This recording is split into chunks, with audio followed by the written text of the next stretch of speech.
We're live. Well, it says you're live, and it's counting down.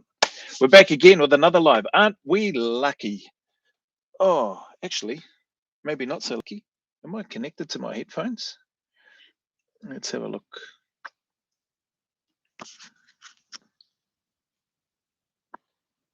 Let's see. Bluetooth. BTEEF. Yep, it's BTEEF to the laptop, so that's good. Yeah, okay. Well, if anybody joins, if somebody decides to join, then cool. What are we doing this time in this live? Politics. Politics. The video that's popped up and that I got, no, not this one. This one wasn't sent through, actually. This one was just popped up. Doing of my own accord, this one. Got to share the screen. Where are we? Dun, dun. Yes, it has been a beautiful day. Got obviously movement in this morning. Got some training in again. What are we now? 3 o'clock. 3 o'clock. Got some training in this afternoon. Yeah, so not long after the live. Got in some movement. Got cleaned up. Had a bowl of cereal.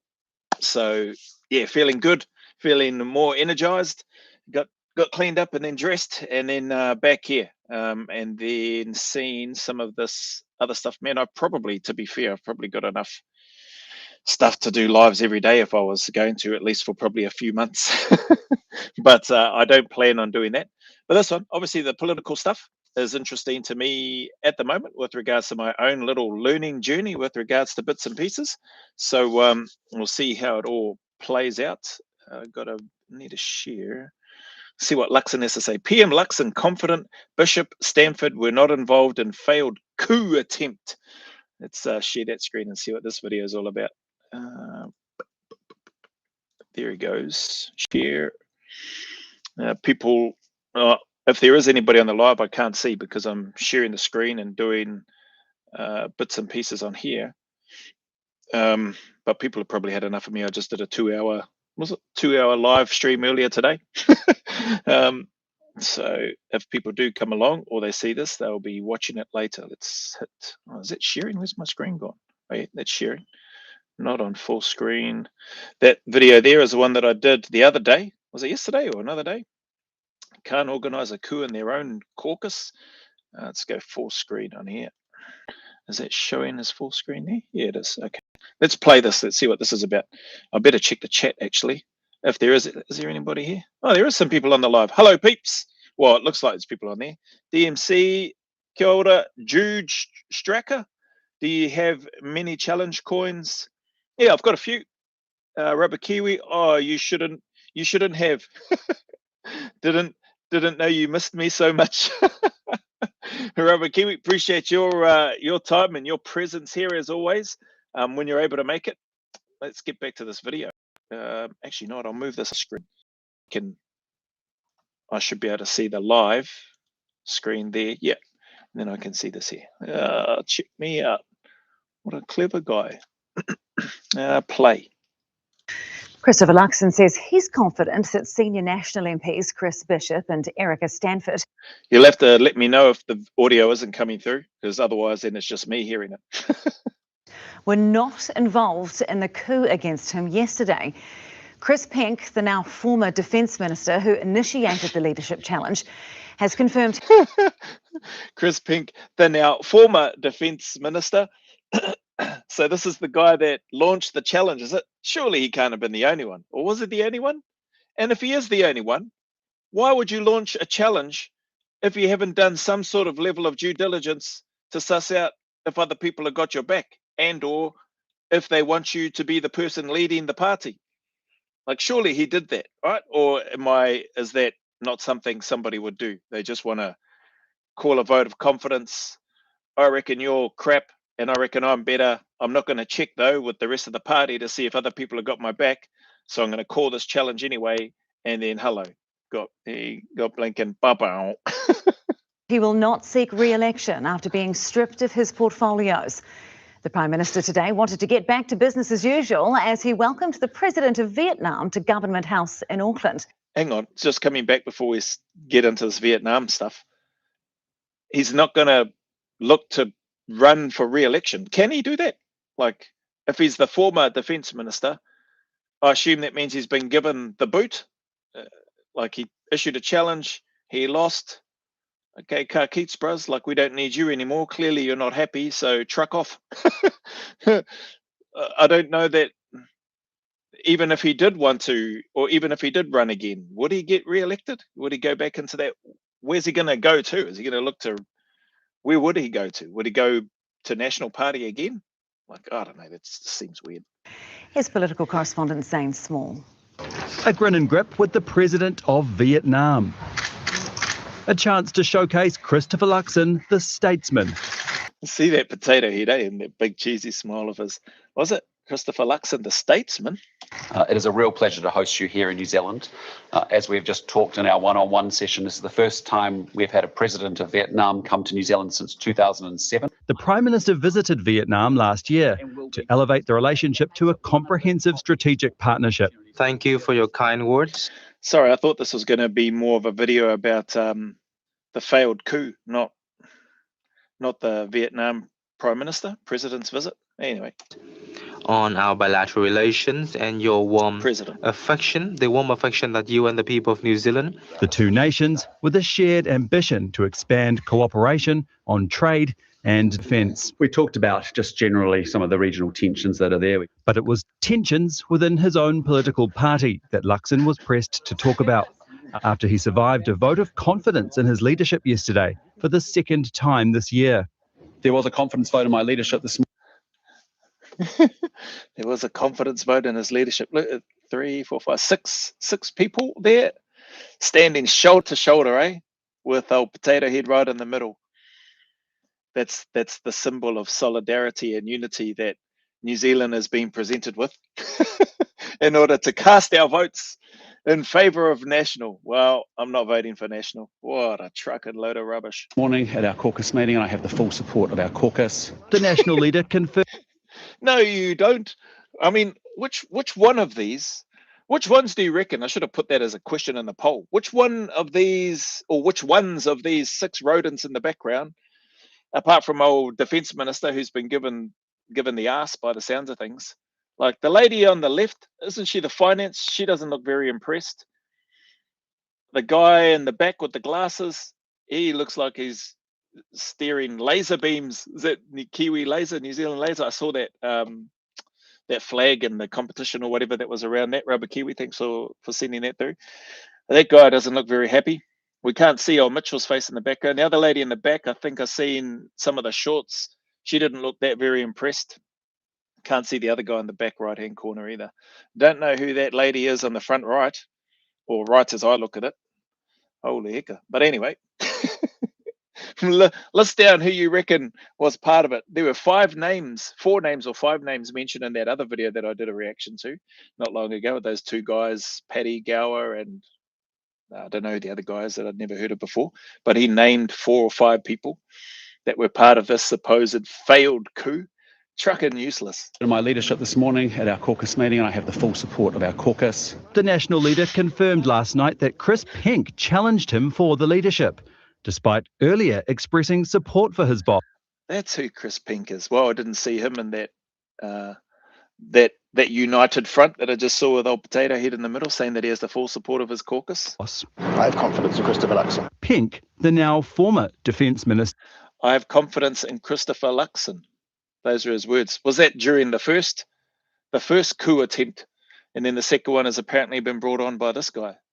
Was stripped of all his ministerial portfolios.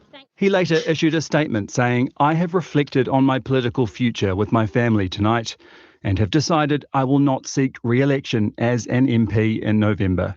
Oh, isn't that sad? But again, I don't know this guy. If you're going to organise a coup or a vote of confidence or whatever the bloody wording is to oust the current Prime Minister, surely you have spoken with other people from your party to get them to be on your side. You know what I mean? Like, surely you don't just go, yeah, I'm gonna issue a challenge because I reckon you're trucking useless, and I reckon I'm going to get the vote. If you haven't done some sort of reconnaissance. Clearly he's done none, or he got set up. So maybe he did do some reconnaissance to say, hey, you're going to be on my side, will you be my friend? And these people said, yeah, I'll be your friend. Yeah, I don't like him either. Yeah, I'm going to vote for you. Next minute they go to the confidence and they're like, nah, cuz you're on your own. So either way, it seems really poor, eh? And either way, to me, it seems like, why the truck would I want to vote for National Party if that's what they're going to do? They'll backstab each other, if that's true. These imagined scenarios I'm making up, and or he did actually do the work, and they said that they were going to back him, and then they just pulled out last minute or whatever. It's crazy. When a cabinet minister challenges a leader, then they need to go, and that's what happened. But speculation is rife that Pink wasn't acting alone. And they challenged it. Oh, okay. When they challenge the leader, they need to go. Cool, fair enough. That's what I was saying. Like, he issued a challenge, he lost. Why would he be, and why would he think that he would be re-elected or retain or be given back his portfolio, the defence portfolio and whatever else? Actually, I've got a list of things. I did a search online, which I was going to include as part of this live. I'll probably do that after this. Speculation that he wasn't acting alone, eh? Isn't that interesting? Well, based on the other video that I did, the other live, it seems like he wasn't acting alone. It's just they need to go, and that's what happened. But speculation is rife that Pink wasn't acting alone, and that senior National MP Chris Bishop was involved. I want to reject that suggestion, absolutely. I'm pretty annoyed that some of the rumours going around that. Imagine next minute audio recording comes out, or video recording of him backing that fella Pink that's no longer the defence minister, and here he is denying it and saying that I'm pretty annoyed about all of that, to be honest. Next minute video recording comes out, or audio. Oh, bloody hell, sorry. There's blinking comments in here. Okay, it's just chit chat. All good. A defence minister with zero comprehension about tactics and strategy. Yeah, we're better off without the plonker. Yeah, well, that is actually one of my questions when I go through this list of the portfolio stuff, which I'll get into later, like what's their backgrounds and stuff and certain things. Poeticus, exactly. Rubber Kiwi, did they bring any Victor, Charlie? I think we could give them one, right? Are you talking about Uncle Winston's jibe at old mate in the Parliament House? Is that what you're talking about, Rubber Kiwi? Sig spare thumb, Rubber. Nor does he have any grasp of logistics either. Crack up. Signals. Hit the heart, guys. Boost the signal. See if we can break Joe's 6-hour record with 30 in the chat. Can we do it? Hard case. 60 Rubber Kiwi. Always remember the old saying, a beginner masters tactics, a more experienced man masters strategy, but the true student of war masters logistics. And the poor bloody grunt carries it all. VC might to relive the old days with Luxon. Oh, crack up. Hard case. Anyway, let's carry on and see who else is part of this conspiracy to get rid of New Zealand's fearless leader, or New Zealand's fearless, or New Zealand's hairless. Same, isn't it? New Zealand's hairless leader. They're completely unfounded. Chris Pink was acting on his own cognizance, and it is what it is. Imagine if Chris Pink and that fella Bishop were having a conversation. I'm sure Bishop's name was mentioned by those two guys on the other video that I did. Imagine if he straight to Pink's face said, yeah, bruz, looked him in the eye, grabbed him by the hand, shook his hand, two-hand handshake, maybe even gave him a man hug, said, bro, I got you. I got you, bro. And then next minute they go into this meeting and he's like, nah, cuz you're on your own. And then here he is saying that Pink was acting of his own cognizance and he knows nothing about it. And then old Pink goes, ta-da, here's the recording, or here's the video footage of our conversation. I knew this blinking troll was gonna set me up and I just wanted to capture it on video. Imagine that. Oh, looks like there's somebody else that they're going to bring into the equation as well. Erica Stanford, also rumoured to be linked. She told us in a statement today that Luxon has her full support. How confident? Erica Stanford, she's the lady that looked like she had an unimpressed look on her face when I did the first video reaction with the little people standing in the background. She told us in a statement today that Luxon has her full support. How confident are you that he... Well, if she wants to keep her job, of course she's going to say Luxon has her full support, because she won't want to lose her job and then her portfolio is gone as well. He was the only member of your caucus involved in the leadership challenge. Well, again, as we said in our statement yesterday, and I addressed that yesterday.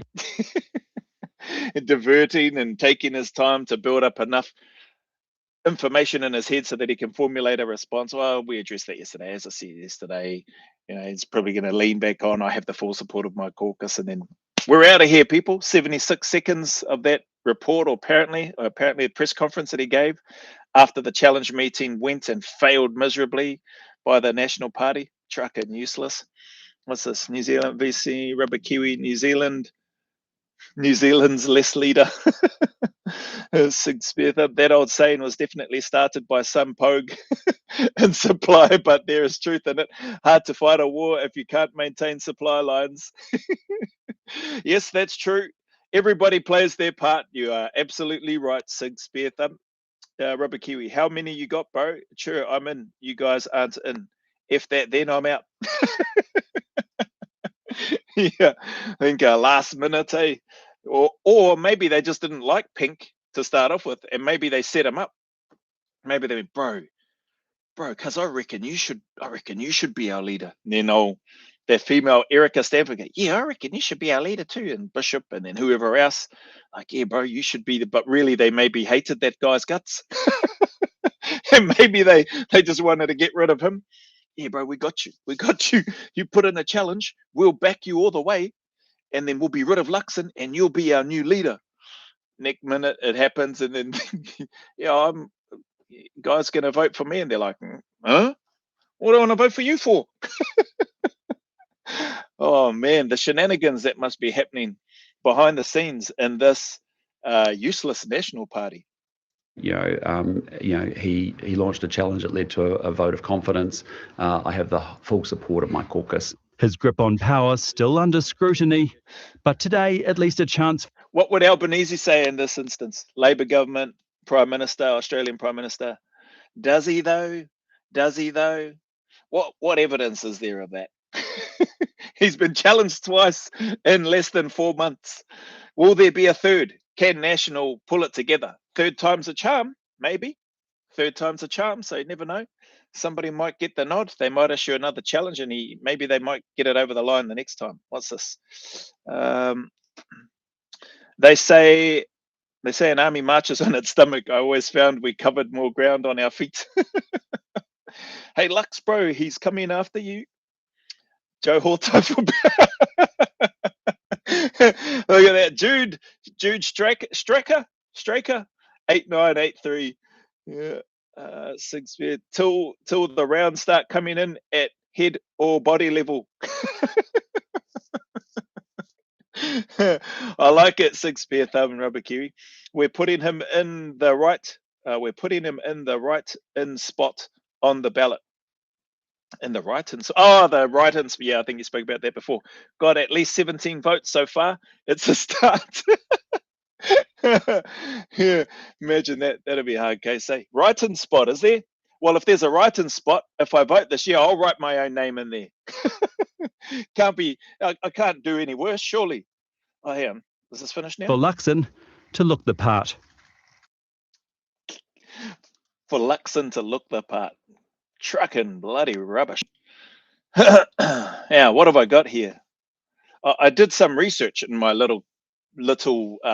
my recent political investigations, I call it, and I wanted to know who the National Party members or whatever their titles are. So we've got here National Party governs as the lead party for New Zealand in my little Google search. Coalition government alongside ACT and New Zealand First. I wanted to know in the National Party who's who in the zoo and what do they look after? Like, what are their areas or portfolios? Areas of responsibility, portfolios? Same thing, you know what I mean. Minister, RT Honour, I guess that's Right Honourable Christopher Luxon. Key portfolios and responsibility. He's the Prime Minister. Portfolios, Minister for National Security and Intelligence. There's been some news come out recently about intelligence from our Russian spy converting New Zealand's security or special intelligence service or secret intelligence service, whatever the blinking acronym stands for, NZSIS. Clearly, I don't work there. But apparently there's threats that we should be worried about or considering and thinking about coming up to this year's election, which, what did they say, could potentially be lone actors, is what I saw in one video. Actually, I probably could have played that and done a reaction to that. I think there was only like a 2 or 3 minute video that, from memory, that I saw. Lone actors, what else is there? They're worried about our space program. I guess that's in regards to Rocket Labs and the stuff that they do, the brainy people that work there. But anyway, I've gone off topic here. Christopher Luxon, Prime Minister, portfolio responsibilities, Minister for National Security and Intelligence. That's why I went and got sidetracked. Minister responsible for ministerial services. Minister responsible for ministerial services. What the truck does that mean? You oversee the ministerial, what? Afternoon teas or something. Minister responsible. So one of his responsibilities, he's got 2 responsibilities I can see. Minister for National Security and Intelligence. Okay, cool. And then Minister responsible for ministerial services. What are the ministers? Oh, is that maybe the oversight and delegation of the ministerial services for the different roles? Maybe. I don't know. Honourable Nicola Willis, Minister of Finance. I think she was the lady that was front left as I looked at the screen in the whites, I think. Minister, she's got 2 things as well. Minister of Finance, Minister for Economic Growth. I don't know how well we're doing in the Economic Growth Department. Minister for Social Investment. Minister for Social Investment. What does that mean, social investment? See, if I was ever going to run, I would assume that I'd need to have an understanding of what these things are. And right now, Minister of Social Investment. Social investment. I suppose I can do Google searches and stuff later, but I wanted to share this. Oh, what have people got in the chat? Sorry, I just seen the thing move again. 18.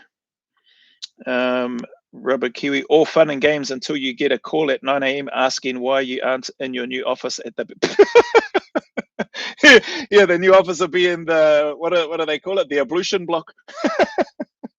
Luxon looks the part you wipe the toilet paper.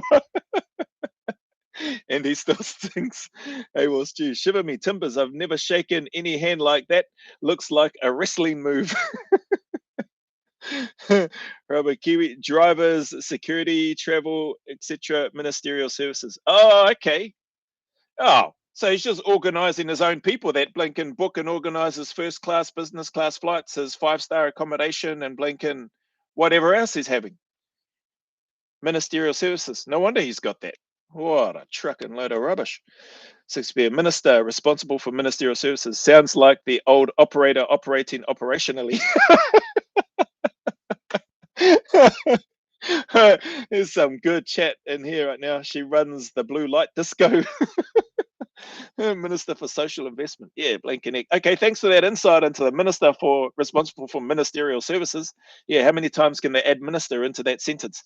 Man, there's quite a lot of people in there in this National Party. Some have got blinking truckloads of portfolio responsibilities, it would seem, while some have just got 2. I think I saw one person's just got 1. Anyway, Chris Bishop. Oh, there's old mate. I got your back, cuzzy. Oh, were you talking about the handshake when I went here? Were you talking about that one? I thought you might have been talking about old Luxon when he was shaking the hand of the Vietnam president. Yeah, Gable grip, eh? Get that blinking body lock in and then pass guard or pick him up and dump them on the ground. Anyway, Chris Bishop, Attorney General,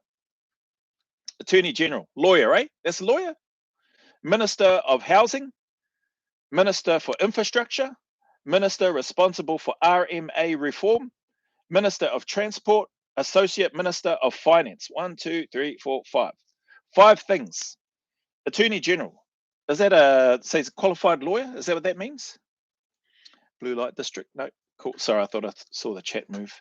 Anyway, he's got 5 things on there. Housing, infrastructure, responsible for RMA reform, Minister of Transport, Minister of Finance. What's RMA reform? Actually, what's this? What is RMA reform?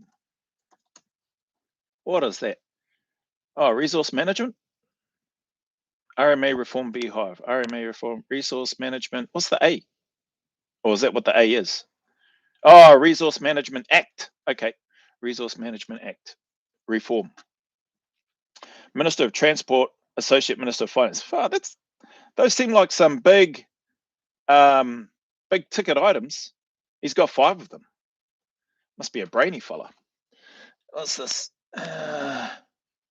Minister of a bunch of bull. Who does sweet F-form? I think there's a lot of truth to that, Rubber Kiwi. Poeticus. All right, let's carry on. Honourable Simeon. Is it Simeon? Simeon Brown, must be. Minister of Health. He's only got 2. Minister for Energy. So he's Minister for Health, Minister for Energy. Oh, sorry, 3. Minister for State-Owned Enterprise. Oh, hang on. So the title, it's got the title, Right Honourable Christopher Luxon as the Prime Minister. Then there's 2 bullet points with portfolio responsibilities. Honourable Nicola Willis, Minister for Finance, and then she's got 2 portfolios. Chris Bishop, Attorney General, then he's got 5. Okay, so Simeon Brown is the Minister of Health. Do these people have backgrounds in these areas as well? Like, is Chris Bishop, aside from being an Attorney General, is he like, has he got, and I don't know that you need to have that specifically, but it's a question. Is he like a builder, an engineer, property developer? Like, why has he got all these housing and infrastructure ones? Resource Management Act, transport. Is he a loggy? Logistics background fella. Anyway, Simeon Brown, Minister of Health, Minister for Energy, Minister for State-Owned Enterprises. Minister for Energy. He's got 2, this person. Minister for State-Owned Enterprises. What's that? What's state-owned enterprises? Sorry, let's just see the chat moving. Isn't that every politician though? Yep. Minister sounds like an angry dwarf. Bars from Jude. Credentials help, but not required. Gotcha. Well, I'm in with a chance then. Because I have no credentials. Where are we? So Honourable Simeon Brown, Minister of Health, Minister for Energy. What is Minister for State-Owned Enterprises? State-owned enterprises. What's that? What are state-owned enterprises? Look at me Googling away. Aren't I a political researching nerd? State-owned enterprises.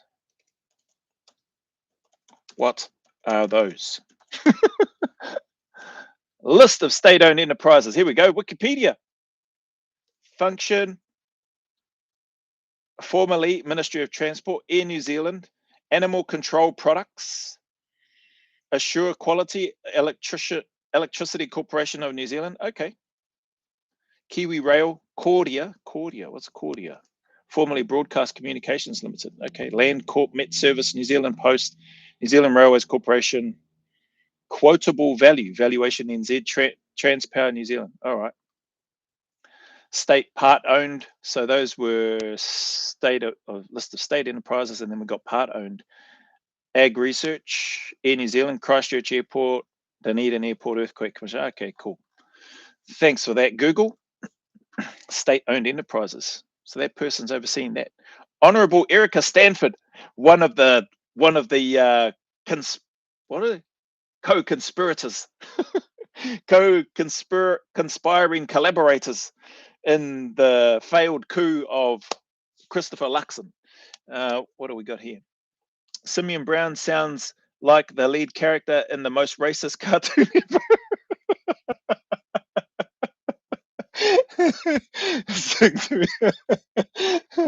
The most racist cartoon. There's probably an apt description of the National Party and politics in general here in New Zealand. It's one big racist cartoon. Got Te Pāti Māori over here doing haka and pukana in the Parliament House, tearing up whatever that young lady was tearing up, and then you got Blinken, Winston Peters refusing to and going, oh, well, if you're not going to translate what you just asked me in Te Reo Maori, well, then I'm not going to bloody answer it. Hard case. Where are we? Erica Stanford, Minister of Education. Honourable Erica Stanford, Minister of Education. Minister of Immigration. Okay, so she's looking after immigration. So her and old Uncle Winston should be working together on the citizenship thing. See if they are, who knows what they're thinking. Lead Coordination Minister for the response to the Royal Commission's report into historical abuse in state care. Bloody hell, what a mouthful. 2 things that she's got. We all know that there's, or from what we've heard, even I've seen and heard some bits and pieces around the Blinken state care abuse rubbish that took place, and likely still takes place in many places. So what do we got here? Why do they give themselves titles like officer writing himself up for a VC after doing his job? Yeah, who knows? Excuse me. Maybe this is the way the landscape works in New Zealand politics and these important areas of responsibility. But yeah, their position itself, Minister of Health, Minister of Education, thinking, where's the one Minister of Truck All? Is that just a given? Minister of Useless, I won't say the other word, useless punts. Where are we now? Minister of Justice. Oh, sorry. State-owned enterprises sound like a good idea, and then you realize how SHIT the government is at running anything. Yeah, well, doesn't look or sound very good, does it? It's quite sad, really. Did I read Erica? Yeah, I read Erica Stanford, Blinken, that long mouthful one there. Honourable Paul Goldsmith. Paul Goldsmith's got 5 as well. Minister of Justice. Okay, Minister for Arts, Culture and Heritage. Minister of Justice, that's the title. And then Portfolio, Minister for Arts, Culture and Heritage. Goldsmith. Minister for Media and Communications. Minister for the Public Service and Digitising Government. What the hell? Who comes up with these Blinken positions? Minister for Treaty of Waitangi Negotiations. Okay. Minister for Pacific Peoples. So Honourable Paul Goldsmith, I would assume in that portfolio you've got a number of other people that hopefully know what they're doing and that are running those things. So these leaders in the National Party are given these titles. So in this case, Goldsmith, Minister of Justice, and then given this person's got 5 things in their portfolio, whereas a number of other people that I've just read have only got 2. The only other one that's got 5 is Chris Bishop. Everybody else so far has just got 2 things in their portfolio. No wonder people can't keep up with what's supposed to be bloody happening. I mean, those with two things in their portfolio are struggling. Why are you going to give Bishop and Goldsmith 5 things? How does that work? Honourable Louise Upston, Minister for Social Development and Employment. Oh, here we go, MSD. Minister for Disability Issues, Minister for Tourism and Hospitality, Minister for the Community and Voluntary Sector, Minister for Child Poverty Reduction, Leader of the House. Leader of the House, is that like the Speaker of the House, is it? Minister for Child Poverty Reduction. What's happening in that space? There's some very, to me, interesting areas within these ministerial responsibilities, or I would call them obligations if that's what they've signed up for, and the need to serve in those. Definitely interested in terms of Minister for Child Poverty Reduction. Like what is that all about?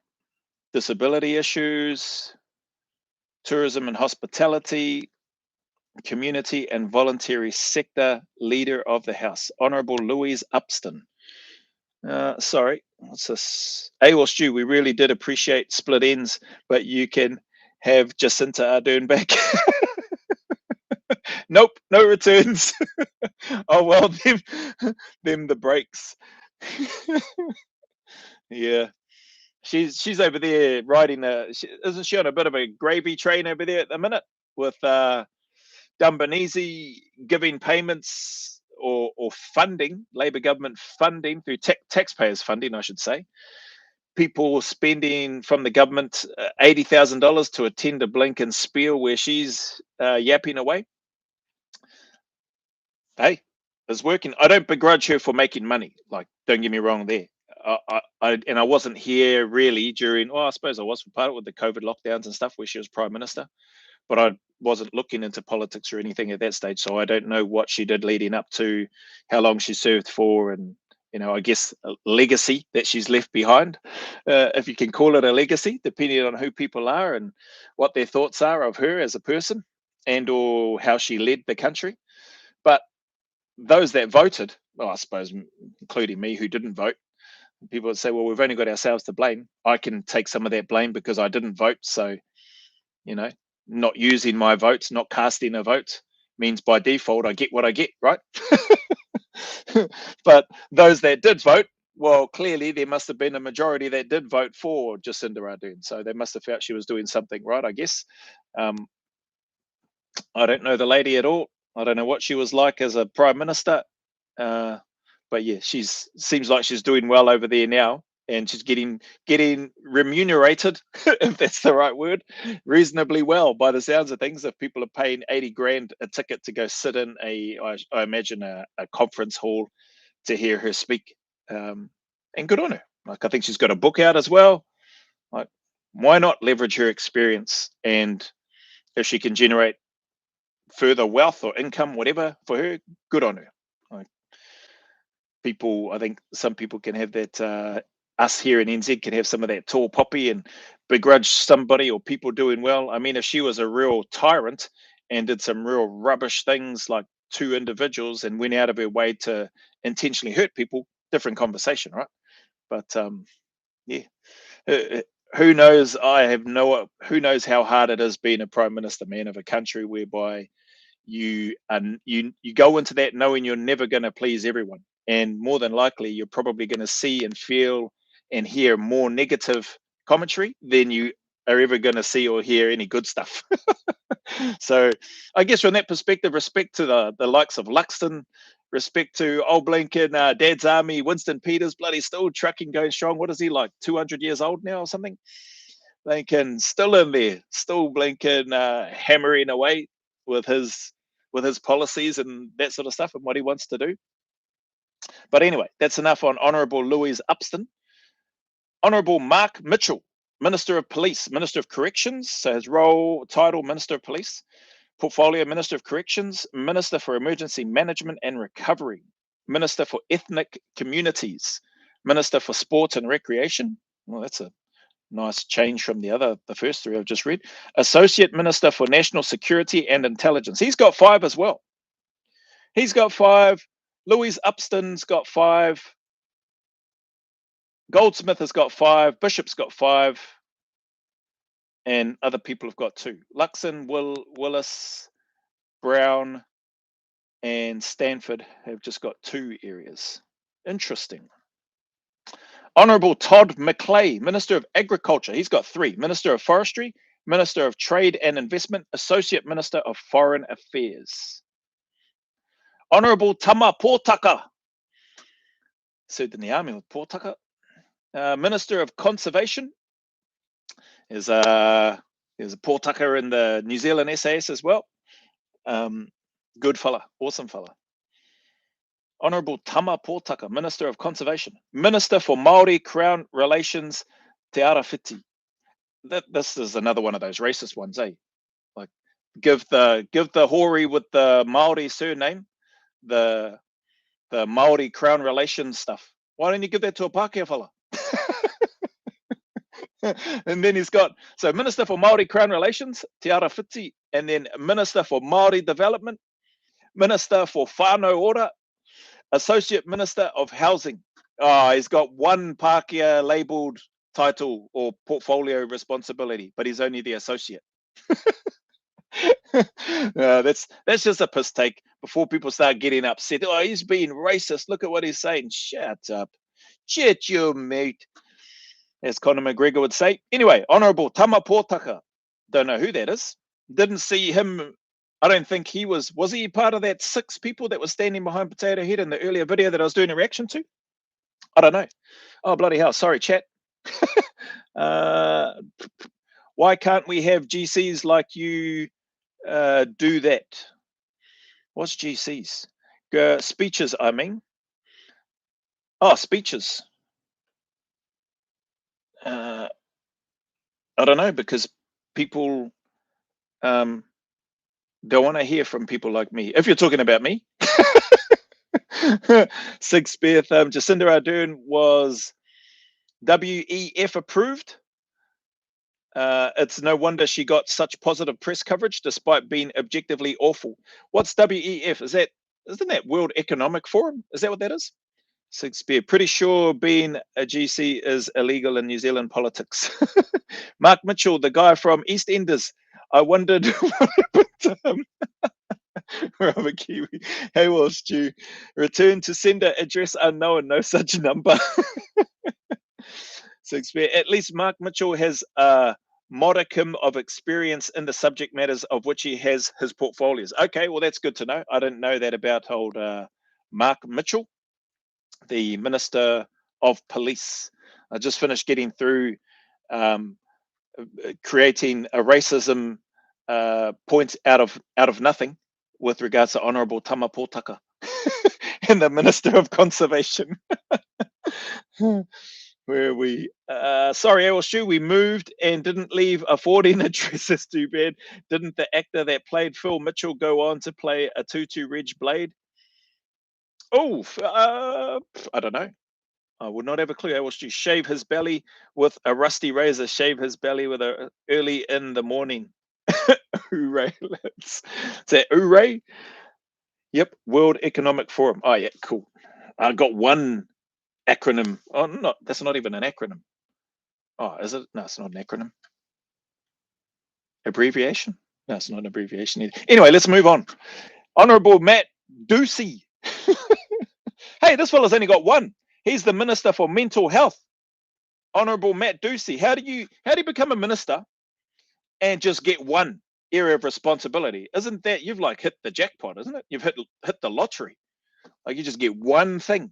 And he is the Associate Minister of Health. He's not even the person for the Minister of Health. He's an Associate Minister. Like, that's even better. You're 2IC, bros. Like, you just, I suppose, from a military perspective, the 2IC is the one doing most of the work. So maybe it's not a bonus for him. Who knows? But he's only got one. Honourable Matt, is that how you say it? Ducey? Dookie? DOOCEY. I'm saying Ducey. Maybe that's not how you say it. But he's only got one portfolio responsibility. Associate Minister of Health. His title is Minister for Mental Health. Yeah, how do you go about just getting one? Okay, he's the winner so far, because even the Prime Minister has got 2 areas in their portfolio. Honourable Simon Watts, Minister of Climate Change. Here we go. Minister of Local Government, Minister of Revenue, Minister for Auckland. Auckland. Why just Auckland? Is there a bunch of other people that have got ministership for other parts of Aotearoa? That's interesting. He's the only one that I can see that's got one for, he's a minister for Auckland. How come I haven't seen any other ministers for other parts of Aotearoa yet? Honourable Simon Watts, he's got 3. Anyway, oh, sorry, chat. Dun, dun, dun. Mark Mitchell, former cop. Okay, worked as a security contractor in Iraq during the early years of the GWOT. Did he now? Oh, interesting. Do you know who he worked for?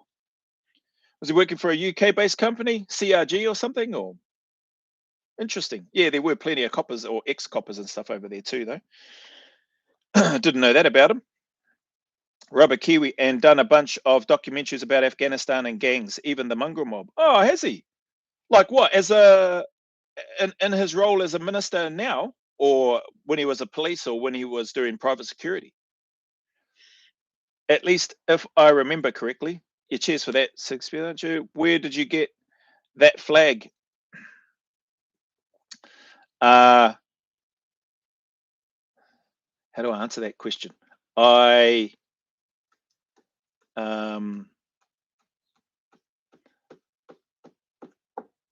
got it.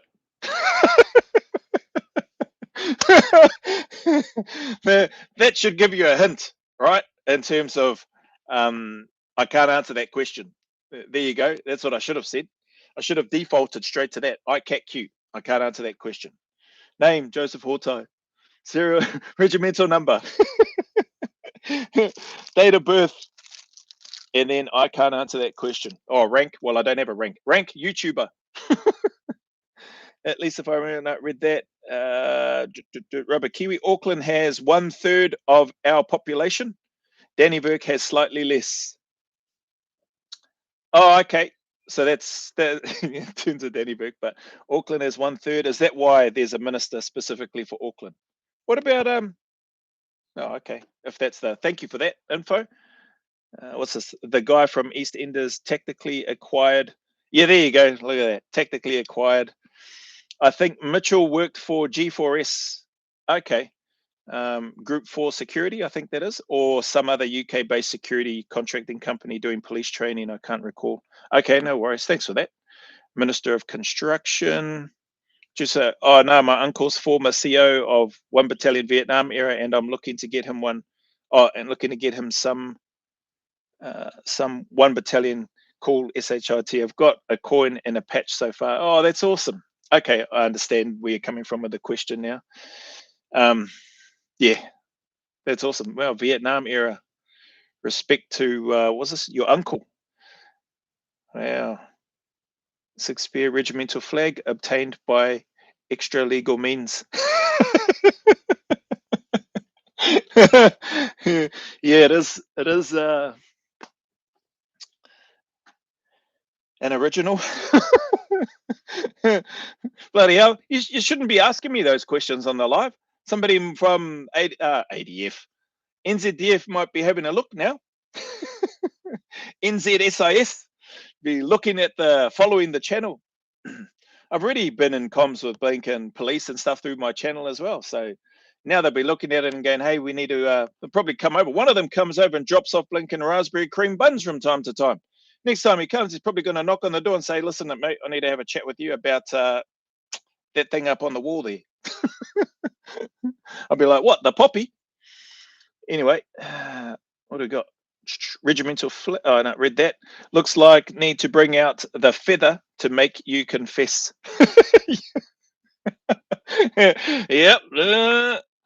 E-baby secrets, or can bring out the dog. Yeah, now bugger the bloody dogs. Geez, one of the lads on the cycle in NZ got his leg ripped open during the combat survival phase. Actually, I didn't talk about that during the cycle stuff, but well, there's a lot of stuff. But he ended up getting 14, I think it was 14 or maybe more stitches on the inside of his thigh. Bloody lucky, bloody useless dog handler. Like, not supposed to set the dogs on us and blink and munch us to bits. We were already weak and feeble and hungry and blink and unarmed. Where are we? Dun, dun, dun. I read Simon Watsay, didn't I? Revenue, yeah, Auckland. Oh, the Honourable Chris Pink, or former Honourable Chris Pink, because he's no longer the Minister of Defence. He's the leader of the failed second coup attempt of the National Party. Oh, bloody hell, the chat is going. Sorry. Don't worry, I'm not on the phone to burn him right now. The hold music is SHIT. So many dodgy people in the club, but fortunately we ain't in it. Less for now, I guess. eBay dog, were you good for officer visits? Demo. Dogs were good for officer visits. Demo. Okay. Use of officers and putting them in a suit, or just no suit given for them. No F's given. Rubber Kiwi. Which club? We don't talk about club. Who is that club for? Club. Was there a comment in there around clubs? Sorry, Rubber Kiwi, can't see it. Excuse me. Anyway, Spare the fluffer. Do you still have your NZSAS lid?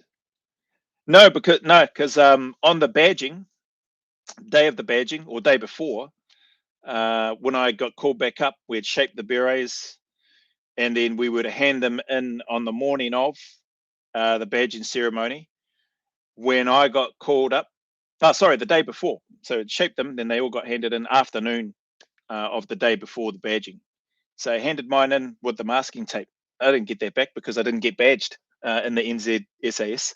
So yeah, I've only got the Australian lid and don't have the NZ one because I didn't receive it officially after the badging. This is Shakespeare. I'm most certainly not from NZDF, counterintelligence, or the Provos. Surreptitiously stop testing my reading ability.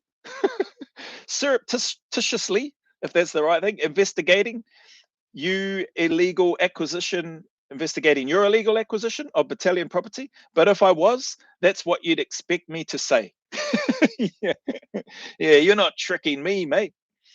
Jude Straker left of the screen behind Joe. Oh yeah, that's the Australian one, and my 1st battalion, the green one, beret. I don't even have my bloody Australian slouch hat or my Australian the beret that I did get at 4 RAR in Australia.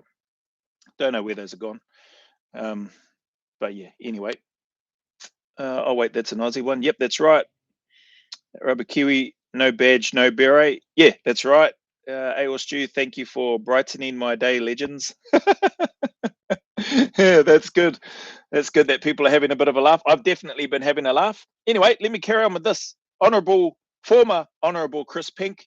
Now, what do you call him? Retired or fired? Is that what he is? Sacked? Got the sack from his role. Minister of Defence.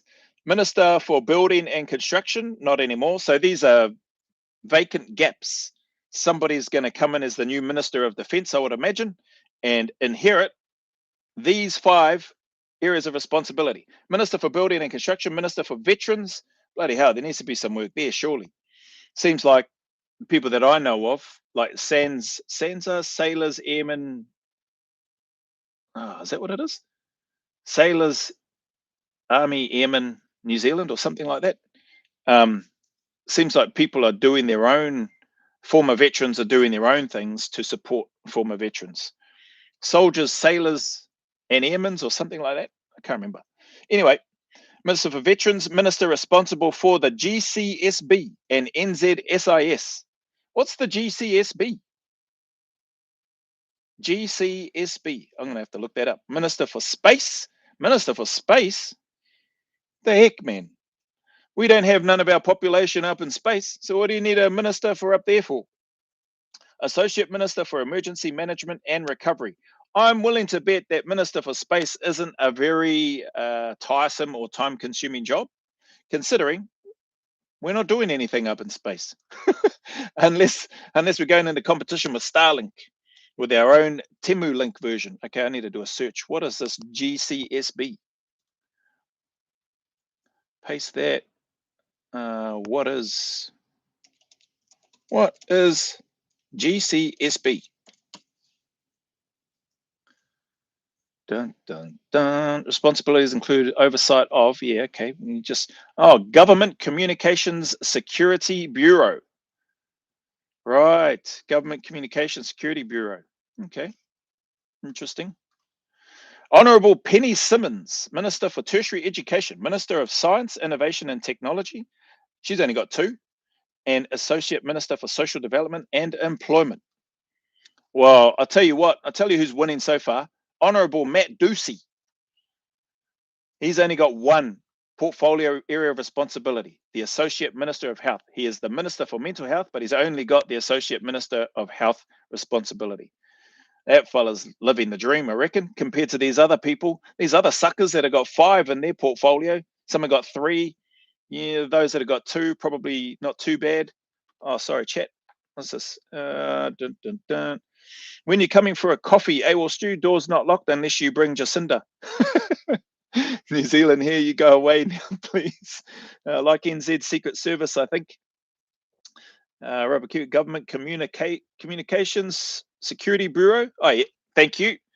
You probably had it in the chat before I looked it up in here. 6Bear knows nothing about it. It's true, Joe, and the help they give is priceless. They will never surrender. Dun, dun. What's this? Gov Communications Security is our SIGINT guys, I believe. Government Community. Yeah, look at that. Some brainy people here. Hey, if those that were saying they're voting for me, well, then that means some of you fellas need to take on these ministerial responsibilities.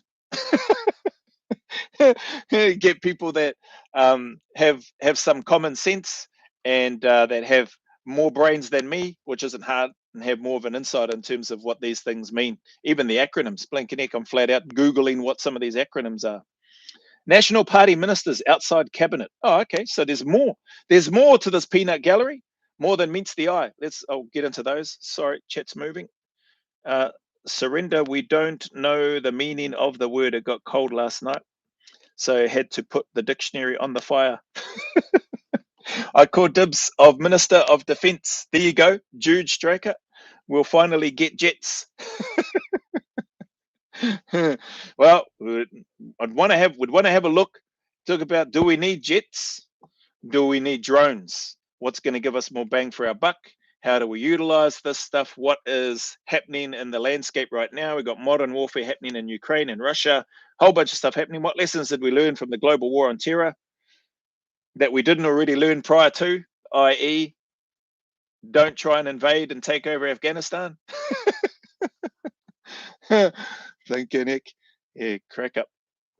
Okay, National Party ministers, Honourable Nicola Grigg. Grigg.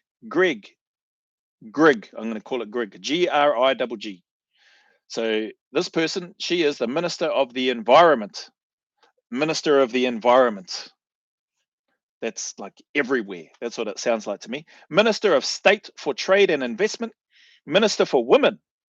Okay, so there must be a minister for men somewhere. Minister for Women. Associate Minister for ACC. Holy heck. So this is National Party ministers outside cabinet. What does that mean, outside cabinet? So the first lot that I read, they're inside cabinet. I didn't read that. Where's that? Oh, National Party cabinet ministers. So these ones are outside cabinet. What does that mean? National Party ministers outside cabinet. All right, brainy people. What does that mean? Outside cabinet. Oh, sorry. What do we got? 6Bear. You're right, Rubber Kiwi. My damn kid grabbed my phone again and was typing away. I don't know anything about them. And I deny it if I did. Because doesn't the politician with glasses have 11 portfolios? Interviewer laughed at him for not being able to name them all. Oh, really? Was that the guy that was standing in the back?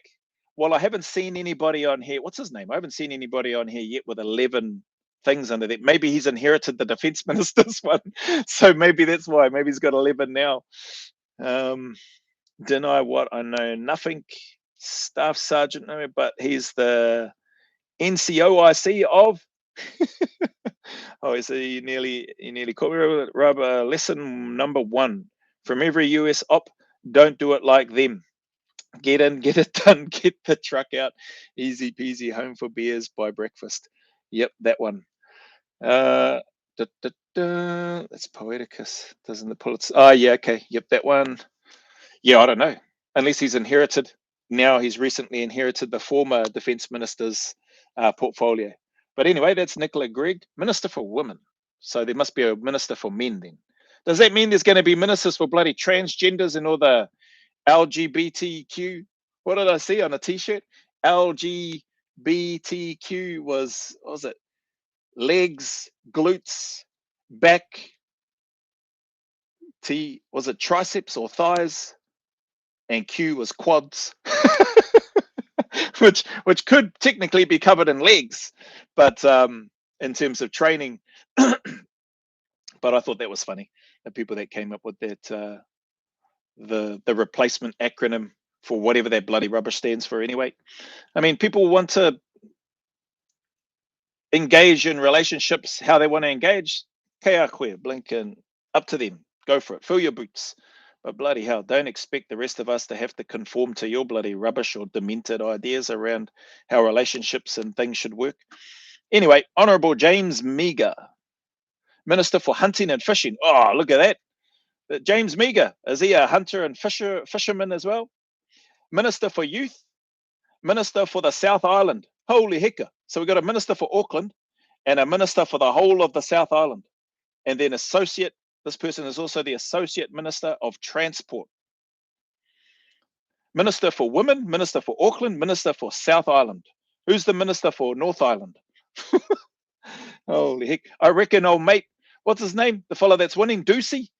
I reckon that fella could be given a few extra portfolio things to look after. But maybe he negotiated under his Minister for Mental Health that it wouldn't be good for his mental health if he had more than one. So old mate with the glasses has ended up with all the Defence Minister responsibilities as well. That fella must be very good at negotiating. He's only got one. He's the only person so far with just one thing. So Minister James, Hunting and Fishing, Minister for Youth. Why doesn't he have the Minister for the Environment? Oh, that's because that's Nicola Gregg. Minister for Youth, Minister for the South Island. You can go do some hunting and fishing down there. And Associate Minister of Transport. Okay. How many more have I got to go? Oh, thank goodness there's only like 3 more. Sorry, chat. Do you still do medal mounting? Yeah, yes, I do. I've still got them. Now, I do a deal. I use an ice cream lid. I don't want to bend it up too much. Ice cream lid there. Some duct tape. Can't do without duct tape. And you just send me your medals, man, and we'll get it done. We'll get it in. You'll love it. Can't forget the bulldog clips. Black one, and then what's this? Turquoise, we call it. Turquoise color, aqua, blue. Leave your ribbons on there, and then I'll only charge $1 million for them. Where are we? So the US are great at invasions but can't win wars anymore, shackled by politicians and their bending of the knee to public opinion. Minister for Men, don't be silly. We get nothing and say thank you for all the privilege. Oh no, if I get voted in, Rubber Kiwi, you're becoming the Minister for Men. They will give them an inch, they will take a mile. Minister for Feral Cats next. Maybe this is how they justify their salaries, because they've got so many ministerial responsibilities. Crazy. Well, I'll tell you what, old Honourable Ducey shouldn't be getting anywhere near as much in his annual salary as the rest of these that have got more than one portfolio responsibility. But if he's managed to negotiate himself just one thing, maybe he's negotiated himself at the top bracket of the pay as well. No, of course, there's not a Minister for Men. Joe, don't be silly. We don't have any advocates for us and our rights in government. We're not allowed. Well, we're going to change that. Rubber Kiwi's going to be the Minister for Men, and Sig Spearthumb, you're going to be the Associate Minister for Men. You can't half-ass a war. If you're going to go, you better be ready to fight one. People will die, people will be upset, people can't get effed, do the damn job. Well, Stu, don't give ideas, Joe, or they will have a minister for ministers. And that's where you come in, well, Stu. It's just what we were thinking. The Minister for Ministers to manage the ministering of, I can't think of another word starting with M, of the mongrels. There we go. Sig Spearthumb, I love how girls are now allowed in the Boy Scouts. What? Really? I mean, I shouldn't be surprised. You got professional NBA players, Kanter, I think is his name. Shout out to that fella and another fella as well, who are applying for the WNBA draft. Good on them. I hope they get in, go in there and clean up. Go win some championships in the Women's National Basketball Association in that league, and and just dominate the hell out of them. That's what they get for all the blinking stupid stuff they're putting out. Not just them, but just that whole conversation in general. I love how girls are now allowed in the Boy Scouts, but there's still the Girl Scouts and boys aren't allowed in yet, I would say. You got men that are apparently looking to invade female spaces and wanting to identify all of a sudden as a female so they can go into the ladies' toilets. Just trucking ridiculous. Actually, on that note, I saw a screenshot. China executed a number of sexual offenders, pedophiles, like in the same day that the sentencing happened. I was like, say what you like about China, but that is a policy I could 100% vote for. So that's they've got something right over there in regards to that. Women complain about trans women, i.e. men invading their spaces. Hypocrisy. Minister for ministers who are ministering sounds right up my alley. Ew, girl germs. Far out. That's definitely from back in our generation, my generation, and clearly your generation as well, Wall Stew. John McMillan, hi Joe. Hello to you. Rubber Kiwi, bro. You know you just lost all your one liberal viewer, right? One liberal viewer, right? All your you know you just lost all your one liberal viewer. Oh, yeah, I think I'm with you. What, because of my LGBTQ rant earlier? I don't care. Whoops, I mean AWOL Stew, not Jude. Brain fart, my bad. Okay, gotcha. Yeah, there you go. He's corrected himself. Some of you have been delegated into positions that you managed to talk yourself into by trying to talk yourself out of it, or by trying to, yeah, what did I say? By you saying we don't need a minister for men, for one, and that we don't have any rights. Yeah, I think that was between, who was that, Rubber Kiwi and Sig Spear, I think. Primary and secondary, OIC and then 2IC, whatever you want to call it. Where am I up to? Bloody hell. James Meager, oh yeah, hunting and fishing, I did that. Oh, Honourable Scott Simpson, Minister for ACC, Minister of Statistics, Deputy Leader of the House. Oh, I shouldn't say to statistics. Take that back. Take that back, whorehipper. I'm sorry, Honourable Scott Simpson. Here I am. I've banged on about in other videos about I'd be interested to see the numbers on certain things. So yeah, statistics. Not that I'm a numbers guy, clearly. But having an understanding of what some of the numbers are in regards to the housing crisis or that unemployment stuff that was spoken about, the supposed 13,000 jobs, which is great news according to Potato Head, and the 111,000 new immigrants into the country. Trucking crazy. Honourable Scott Simpson. So he's Minister for ACC, but looks after Minister of Stats, Deputy Leader of the House. What does that mean? Deputy Leader of the House? Which house? Deputy Leader of the House. Whose house? Excuse me. Parliament House. Honourable Cameron Brewer, Minister of Commerce and Consumer Affairs, Minister for Small Business. So his title is Minister of Commerce and Consumer Affairs. Got two portfolio responsibilities. Minister for Small Business and Manufacturing. And I don't know if this is accurate or current play, right? Because it's still got Pink as the Defence Minister. So pinch of salt. Some of these names that I'm reading out may not even be the actual ministers. Associate Minister of Immigration. And then Honourable Mike Butterick, Minister for, oh no, he's only got one as well. Minister for Land Information, that's his title. He's only got one. Associate Minister as well of Agriculture. So again, he's not even the head dude. He's not even the, like, in his portfolio of one thing, he's only the Associate Minister of Agriculture, the 2IC of Agriculture. That's how I read it. I could be wrong. Maybe associate means something else, but as I read that, associate minister, associate this, associate that, seems to me like they're the 2IC in the when it comes to the bigger picture of things. So the mental health thing, Ducey, and Butterick, maybe it's because of their surnames, Butterick and Ducey. Maybe that's why they only get one portfolio of responsibility. Who knows?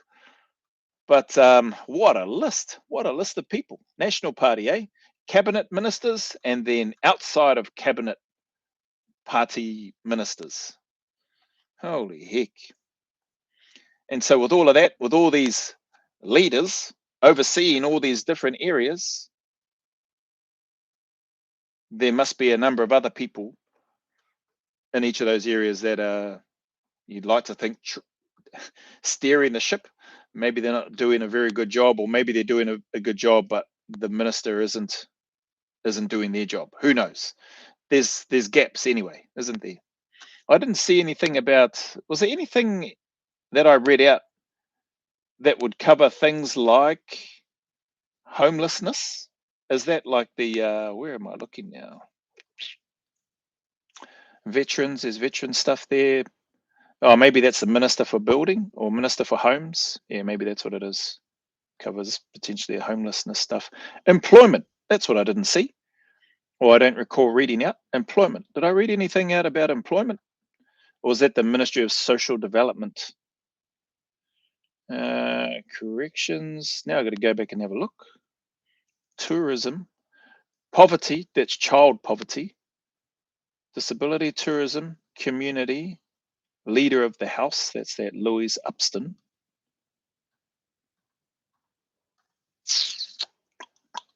Can't see anything for, and you're right, there is no minister for men. But I bet there's probably going to be an uproar and some protests soon to say, why don't we have a minister for trans? Lincoln, shut your mute. Get that trick out of here, you clown. Where is the employment? I can't see anything for employment. No minister for that. Social investment, economic growth, housing infrastructure, reform, Minister of Finance, health, energy, state-owned, immigration, coordination. Hey, if nothing else, at least I'm a little bit smarter, thanks to those of you in the comments and my Google researching. What did I learn? I learned about the list of state-owned enterprises, and I learned about the Government Communications Security Bureau, or at least what the GCSB acronym stands for. I'd have to look into that more in terms of what that actually is. But the part that I can see here is the GCSB, the New Zealand Security Intelligence Service, and the National Assets Bureau within the Department of the Prime Minister and Cabinet from the core national, and then it cuts out. Oh, I can't be bothered clicking into that. Interesting. Oh, that's what Blake and Sig Spear mentioned in here anyway. So thanks for that. Where are we? Government is just a welfare system for politicians. Seems like it, eh? Far out. E-Baby Secrets, Minister for Gender Trends. Yeah, look at that. There would no doubt be some, we're probably giving ideas to those twats that might stumble upon this, or that maybe haven't already thought about it, and formulating their little protest groups to invent positions like that. I bet you anything, the day that they appoint a minister for gender trends, that person is going to be dressed like and look like Boy George. That's it. That's what I'm saying. I'm calling it now. That's what I reckon will happen. I reckon that will be the same way they put old Pōtaka in charge of all the stuff with a Māori word in it. That's what they'll do. They'll profile and go, yep, that's our gender trends guy, girl, thing. He, him, she, they, them, whatever the truck they want to bloody call themselves. What's this? The horrible pickle Rick, your mum's house. Your mum's house. What's this? Hang on, where are we? Oh, bloody hell, I've missed heaps of bloody comments. Sorry, my bad. Rubber Kiwi. Hemorrhoid Head 27 will be back another day. I have no doubt that fella's obviously frothing over my content and reaction videos. And he can't wait to jump into the comments. But I look forward to it, because then he gives me more content, which I've done a live specifically dedicated to him. And I made sure to put his handle in the title description so that he comes and enjoys and partakes, and then throws his comments and stuff in there. He'll no doubt give more content, which is great. Rubber Q, we got to work for a guy who passed selection twice. Oh no, whatever shall we do? Sounds terrible. Start tomorrow. House of Commons, John McMillan. House of Commons. Hey, well, shoot. Oops. No, give. Oops, no give, that was Etabay. You're sounding like me now. AWOL Stu, oops, no give, that was Jude Straker. Joe, you should get on the Zero Limits podcast. Maddie and them have reached out. They reached out quite a while ago.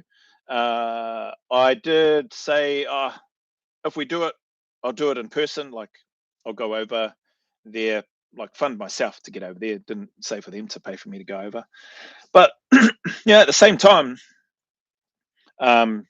Jude, how do I say Jude Striker or Stracker? Jude Stracker is what I'm going to say. 8983.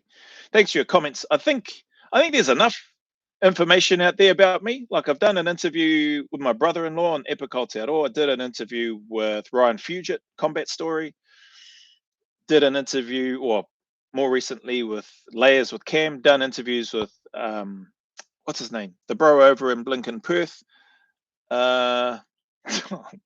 Just senior moment is all this grey hair. See, why did I go up here when most of my grey hair's down here?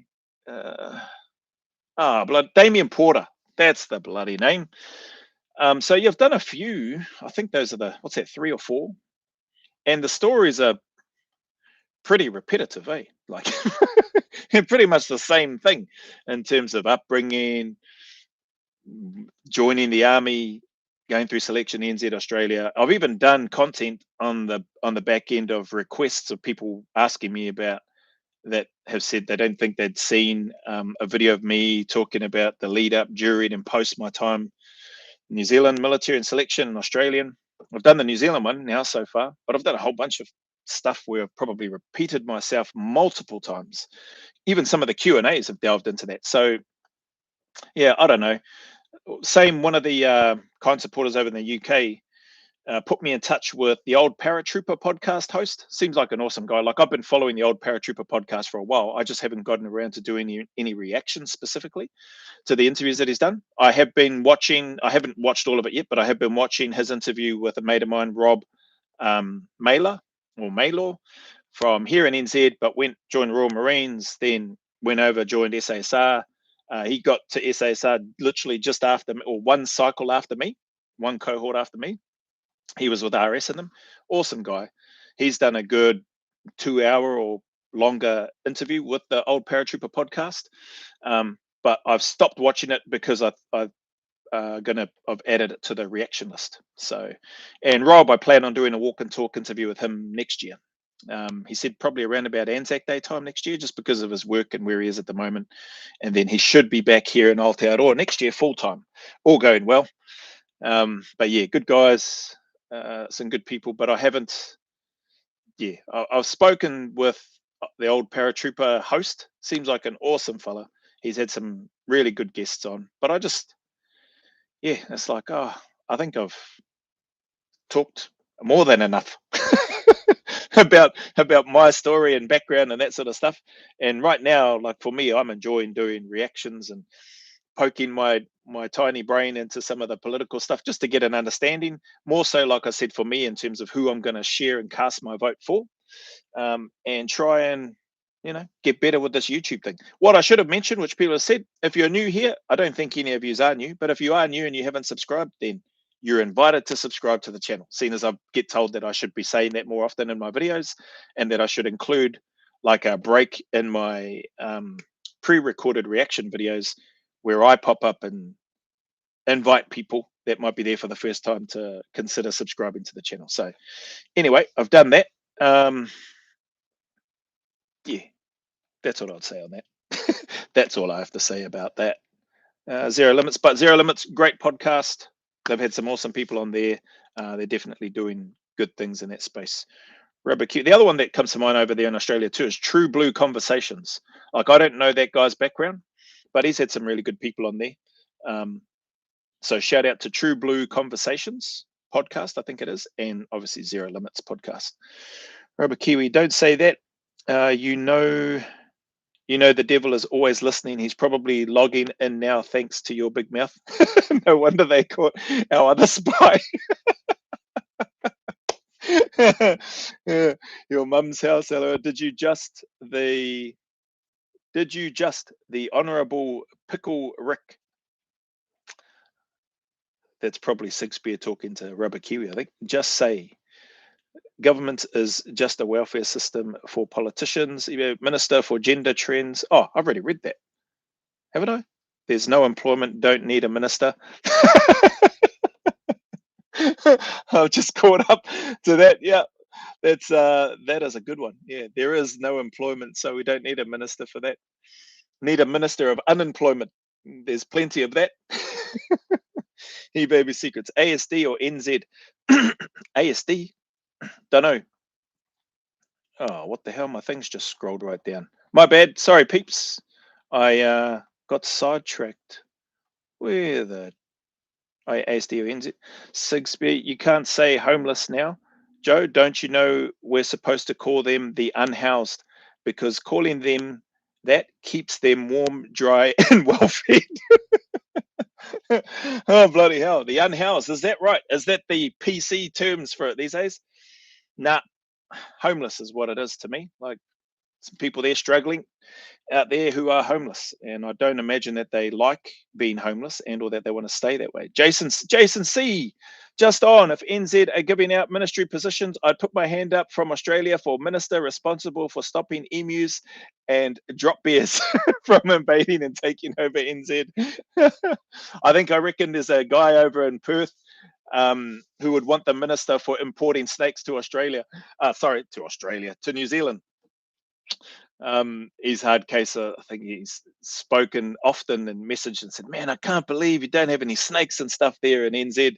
It's like, yeah, bruz, none. So I'm sure he would jump on here if he was on here and drop in a cheeky comment like yours, Jace. Sigsbee, increased your vocabulary too.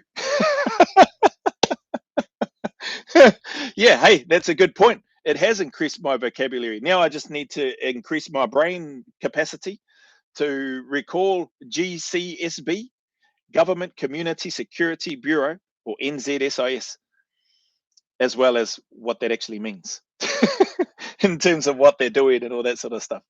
Yeah, crack up. Thank you for that. I'll take that as a compliment. eBaby Secrets. Yesterday, One Nation protest in Australia. Yeah, was that all those stupid blinking retard kids out there?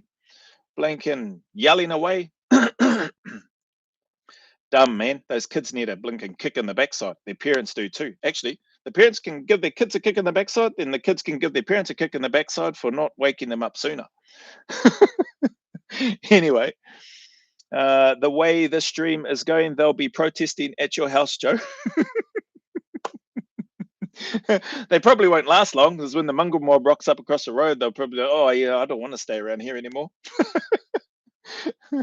Especially when they start on their motorbikes and everything, and all the smoke is coming up everywhere. Hard case. Hey, well, Stu, why not a minister for government corruption? Hey, now you're talking. A minister for globalism. A minister for globalism. Hang on. And what else have we got? A minister for pain. We should just call them all ministers for scab lifters.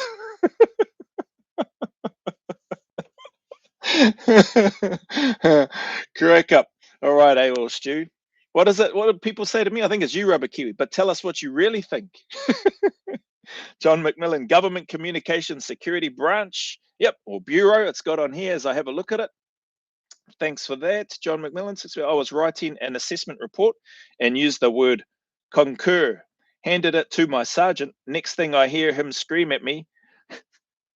What was it? Oh, I forgot what Rubber Kiwi said WTF would stand for in terms of the new political party. Does concur mean?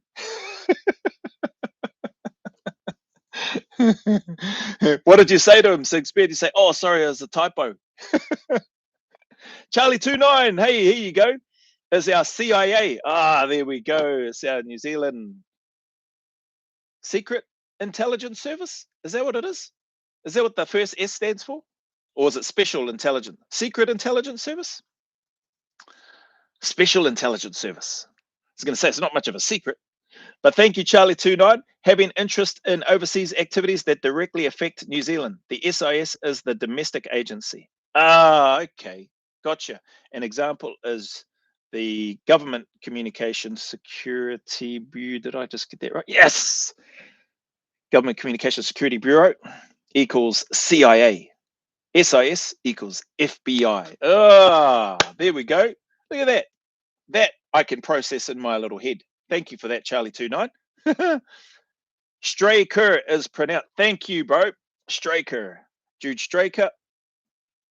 If I was the Minister for Gender Trends under PM Horta, I'd start the trend of going back to just two, male and female. Yes. Yes. Yeah, blinking neck. There's bloody retards out there with all the other bloody rubbish going on. Rubber Kiwi. Romans conquered half the world. You should know that, Sarge. As the British equivalent. GCSHQ is the British equivalent. Oh, right. John McMillan. Right. Okay. LOL Rubber Kiwi. Oh, my old man was a para and 2-1 SAS. Dad loves the pod. Yeah, the old Parapod looks like he's doing super well, and it's awesome to see. I see he just cracked over 10,000 subs as well, which is an awesome milestone to reach. And so, yeah, I'm looking forward to when I reach that one day. Sig Spear Thumb. About the Romans, Rubber Kiwi, I concur. All the smart soldiers stay at corporal. Got to be an idiot to want the paperwork. Sig Spear, this is the biggest downside of vet podcasts. There's a lot of repetition of stories. You can only tell your own life story so many times. Yeah. I agree, Sig Spear Thumb. Yeah, like I appreciate it, and the old paratrooper dude was really kind, humble when he come back as well and said, hey, please stay in touch, please consider, like, his audience is different, etc. And I get it, and it would probably put me in front of other people that have no trucking idea, nor should they, who I am, which is fine. But yeah, I guess for me it's just more the repetitive nature of, like you rightly said, you've hit the nail on the head.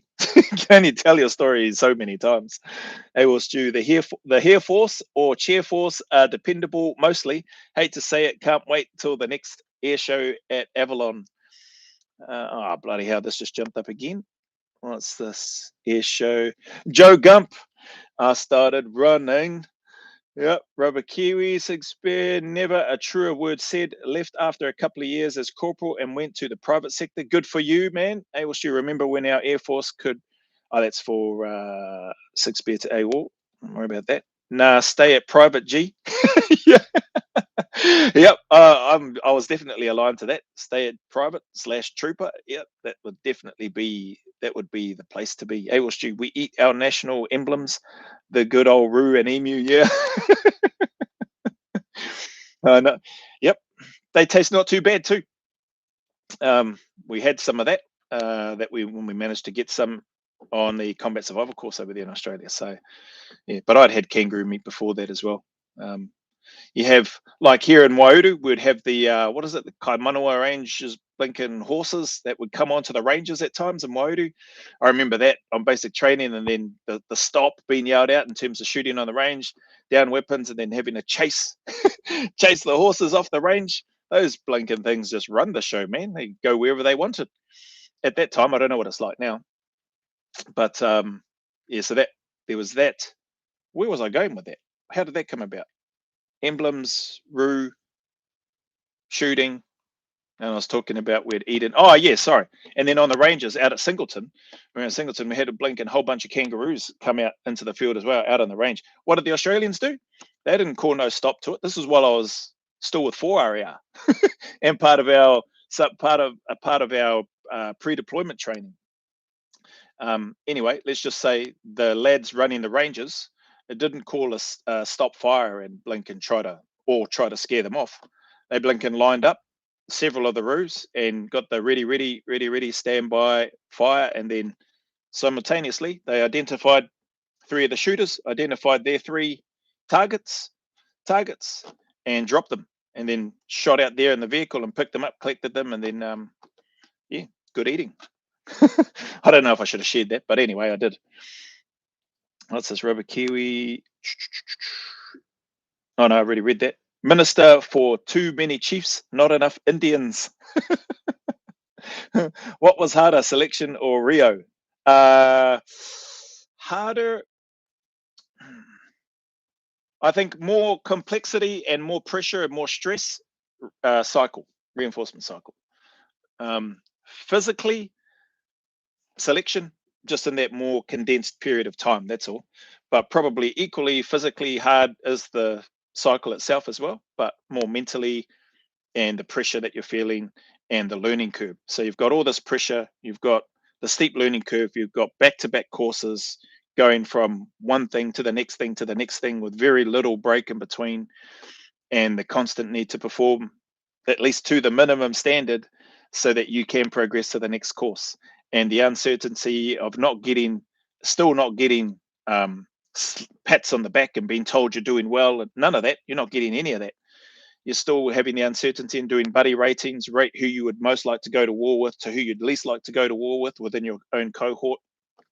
And then you've got the directing staff assessing you the whole time. So definitely cycle from that perspective in terms of harder overall, depending on what reference you're giving the word harder. Is it physical? Is it a combination of all of those things? Excuse me. When he asked, I said, concur means to agree, Sergeant. Well, next time, just write that. It sounds like somebody who's just called me old-fashioned, but yeah, just keep it simple. Oh, right, it was all in the writing. Sure thing, bro. Crack up. That's my story, and I'm sticking to it. SIS stands for Security Intelligence Service. Okay, Security Intelligence Service. Thank you, Charlie29. Security Intelligence Services. What was I saying? Secret Intelligence Service?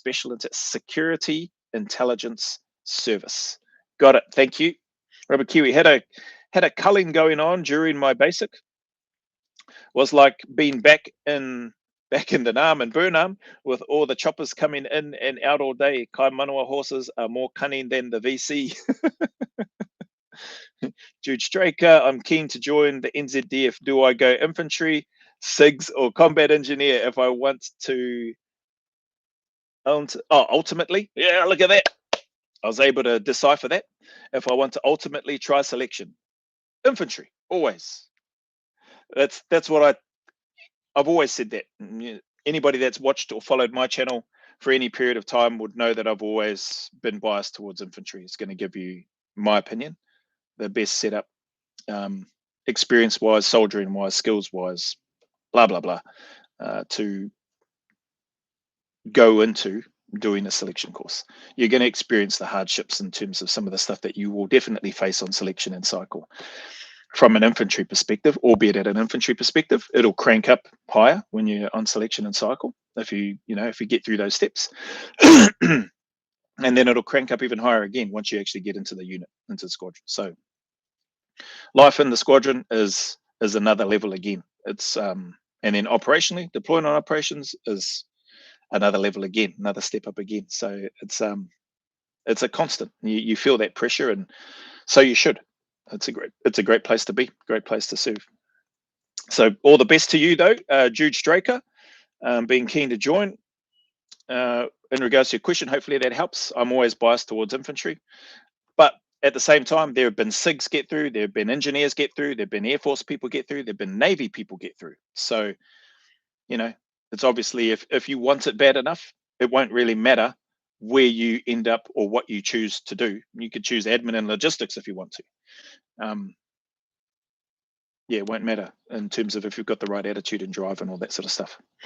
AWOL Stew, old mate was 1 RAR. He told how the Sarge took him out to shoot crocs in the Northern Territory. Oh, wow. I always missed out on that fun. After a pop, they would death roll. Wow.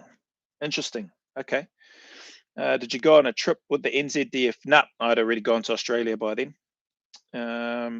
At that time, Timor was up, I want to say up and running, because I went to Australia in 2000. Yeah. And because I'd already made plans and had by that time been approved to go to the ADF, there was no point in sending me on a deployment to Timor with the NZDF at that time, where I was back at 1st Battalion by that stage. Dun, dun, dun. Where are we?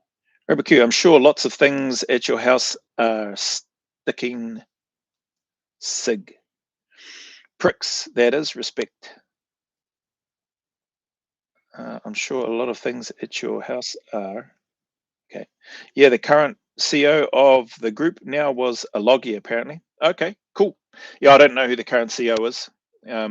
But yeah, like I said, could come from anywhere. As long as your drive and attitude is right and you're willing to learn. Now, seeing as this is something that you're interested in, selection, when you go on, if you go into selection, you're not really there being taught much stuff. You're going on to selection, whether it's NZ or Australia. I can't speak for the UK one, but you already should have a good understanding of basic soldiering, field craft, weapon handling, navigation, morning routine, night routine, just how to conduct yourself out in the field and all that sort of stuff. Be able to take on board information and be able to apply that as quickly as you can and as effectively, that like the way that you've been shown from your time in whatever unit that you're in, from a soldiering perspective. Hence why I'm biased towards infantry. When you go on selection, you're not going to be taught things. You're going to be given instructions that you're expected to carry out. And so, yeah, again, to your earlier question, that's why I'm biased towards infantry, helping set people up. eBay was secret. Snowy Mountain, brumbies everywhere, and wild camels. We're being culled for meat as overbreeding. Right, lots of wild pigs and goats in middle of Australia. Speaking of my father and grandfather sold musical instruments and always went to the National Association of Music Merchandisers showcase. They were hardened NAM vets. Wow, okay. John Smith, how many years were in SASR? Always heard you guys mess with a what? A buffet. John Smith, how many years was I in the SASR? Only 4 years. 4 years. Say 3.5, just under 4 years. So not long, unfortunately for me. Always heard you guys mess. Oh, always heard. Do you mean your guys' mess was a buffet? Yeah, the mess. Sorry, I saw the always heard you guys. Your guys' mess was a buffet. The mess in the regiment was awesome. Like I would say second to none in my opinion. Can't speak for the NZ. Oh, yeah, the NZ mess was the same at the time. It was okay. But yeah, the Australian mess was blank and was awesome. The only thing missing from the Australian mess was an ice cream machine. That's all that was missing, in my opinion. Would have been great, but probably a good thing that they didn't. That would have been dangerous for me. Where are we? Joe, would you say the selection cadre expect a little more from guys coming from the infantry? Good question. Not necessarily.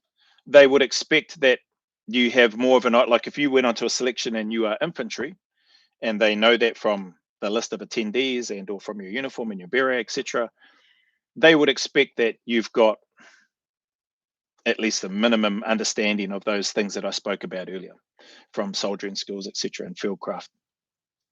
If you didn't have that and you're on selection, it's going to stick out either way. But if you do, they wouldn't be surprised. If you don't, they'll look at you and be like, I don't think this person has really applied themselves as well as what they potentially could have in an infantry unit. And if they have, it looks like they potentially need more time in an infantry unit to learn the skills that they need. Now, you're not going to get that feedback on selection. You're going to be left to your own devices and left in your own head, navigating that yourself. Am I doing all right? Am I just doing this and then they're not going to accept me at the end of cycle? I don't want to go through all of this and then not get accepted for cycle. Like people talk themselves the majority of the time out of just getting through the selection, just through their own internal dialogue. So yeah, I wouldn't say that there's more expectation on infantry. They treat, my experience, they treat everybody, from what I saw and what I experienced in Australia, fair. Like, because otherwise I could have said, do they expect more from me coming from NZ, being infantry, having passed selection, having completed cycle, then going to Australia? Do they expect more from me?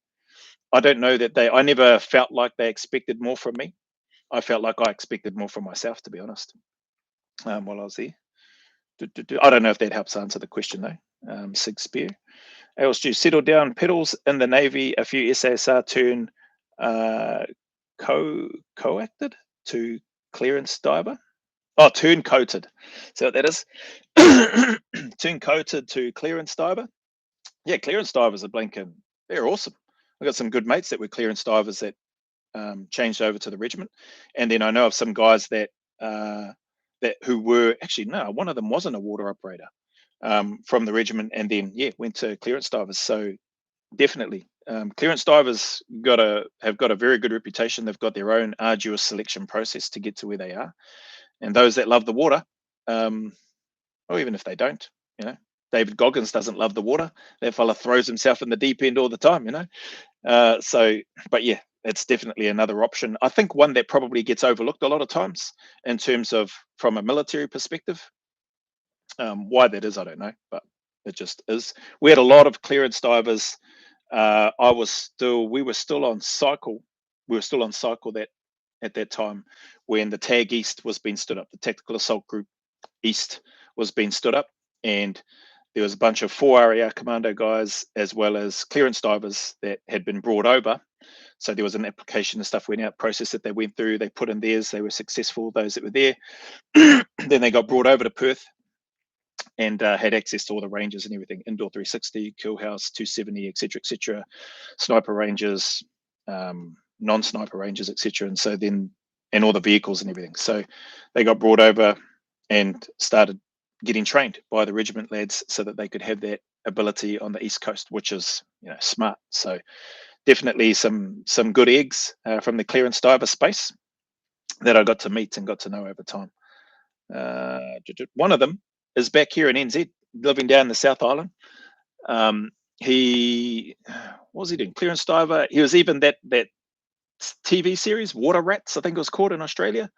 Water Rats. He used to be one of the safety divers for that particular TV series and stuff. So rubbing shoulders with some of those people.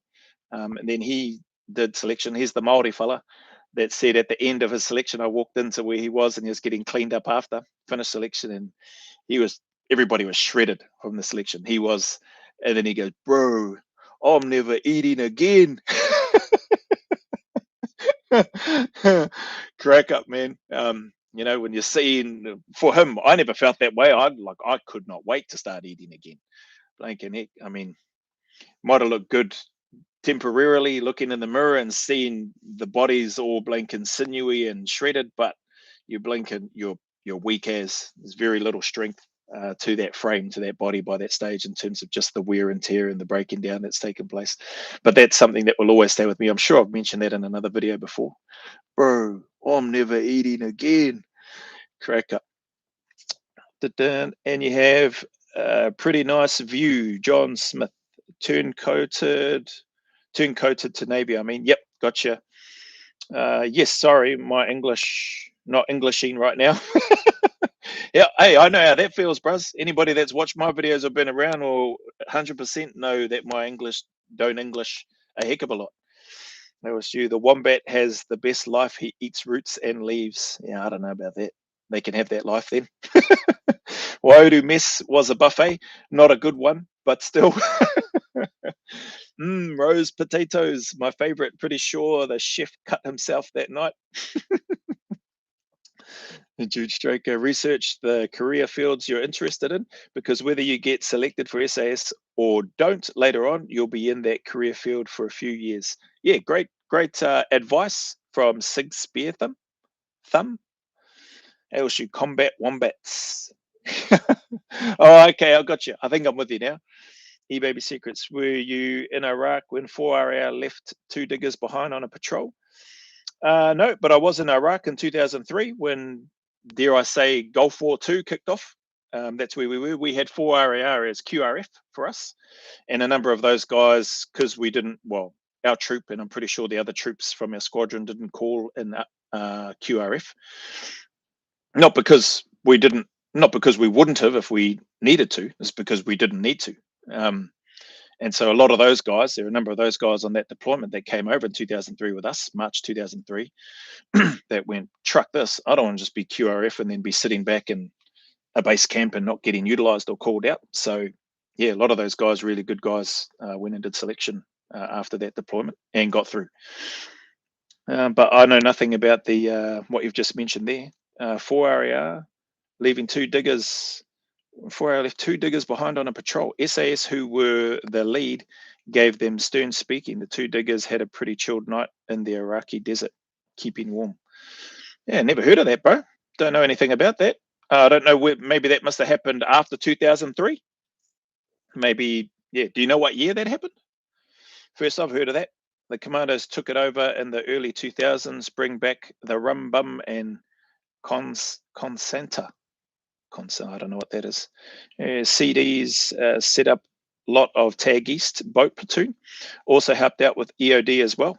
Yeah, some good eggs there in the clearance diver space for sure. That's your problem. All muscle, no speed. Who's that for?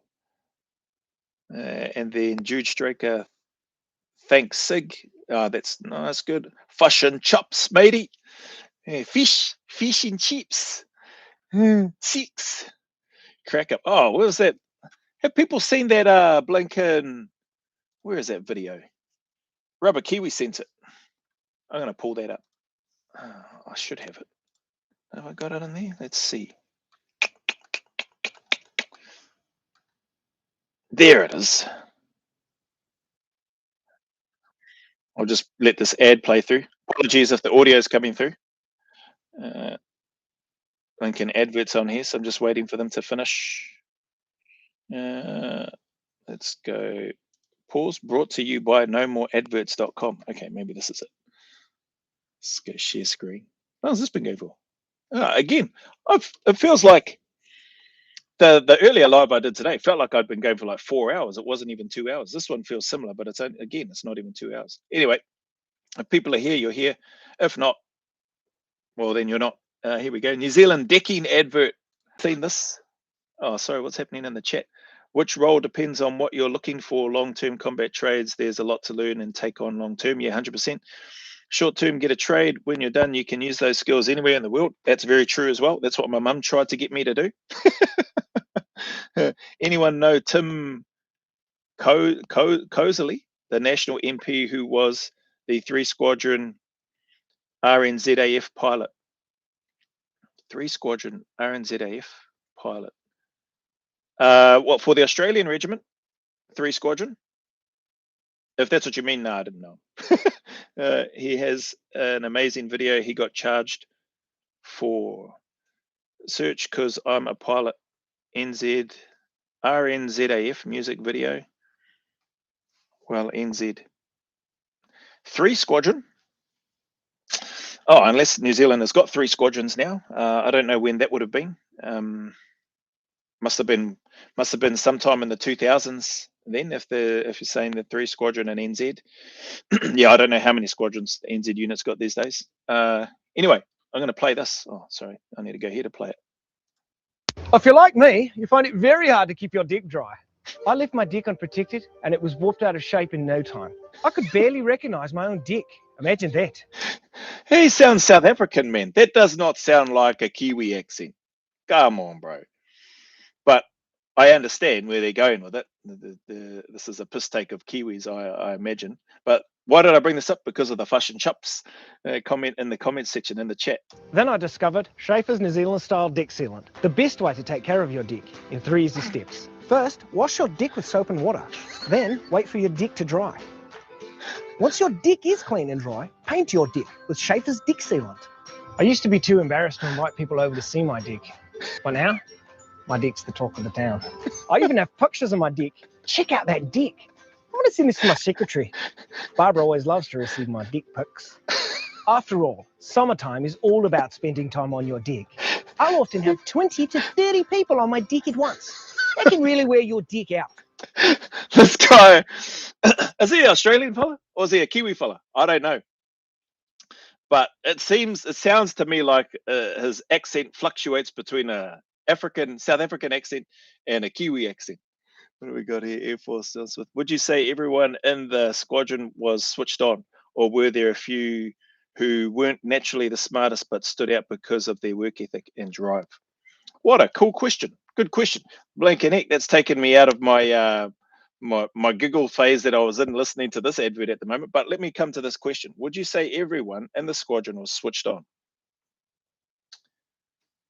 during my time, I certainly felt that way.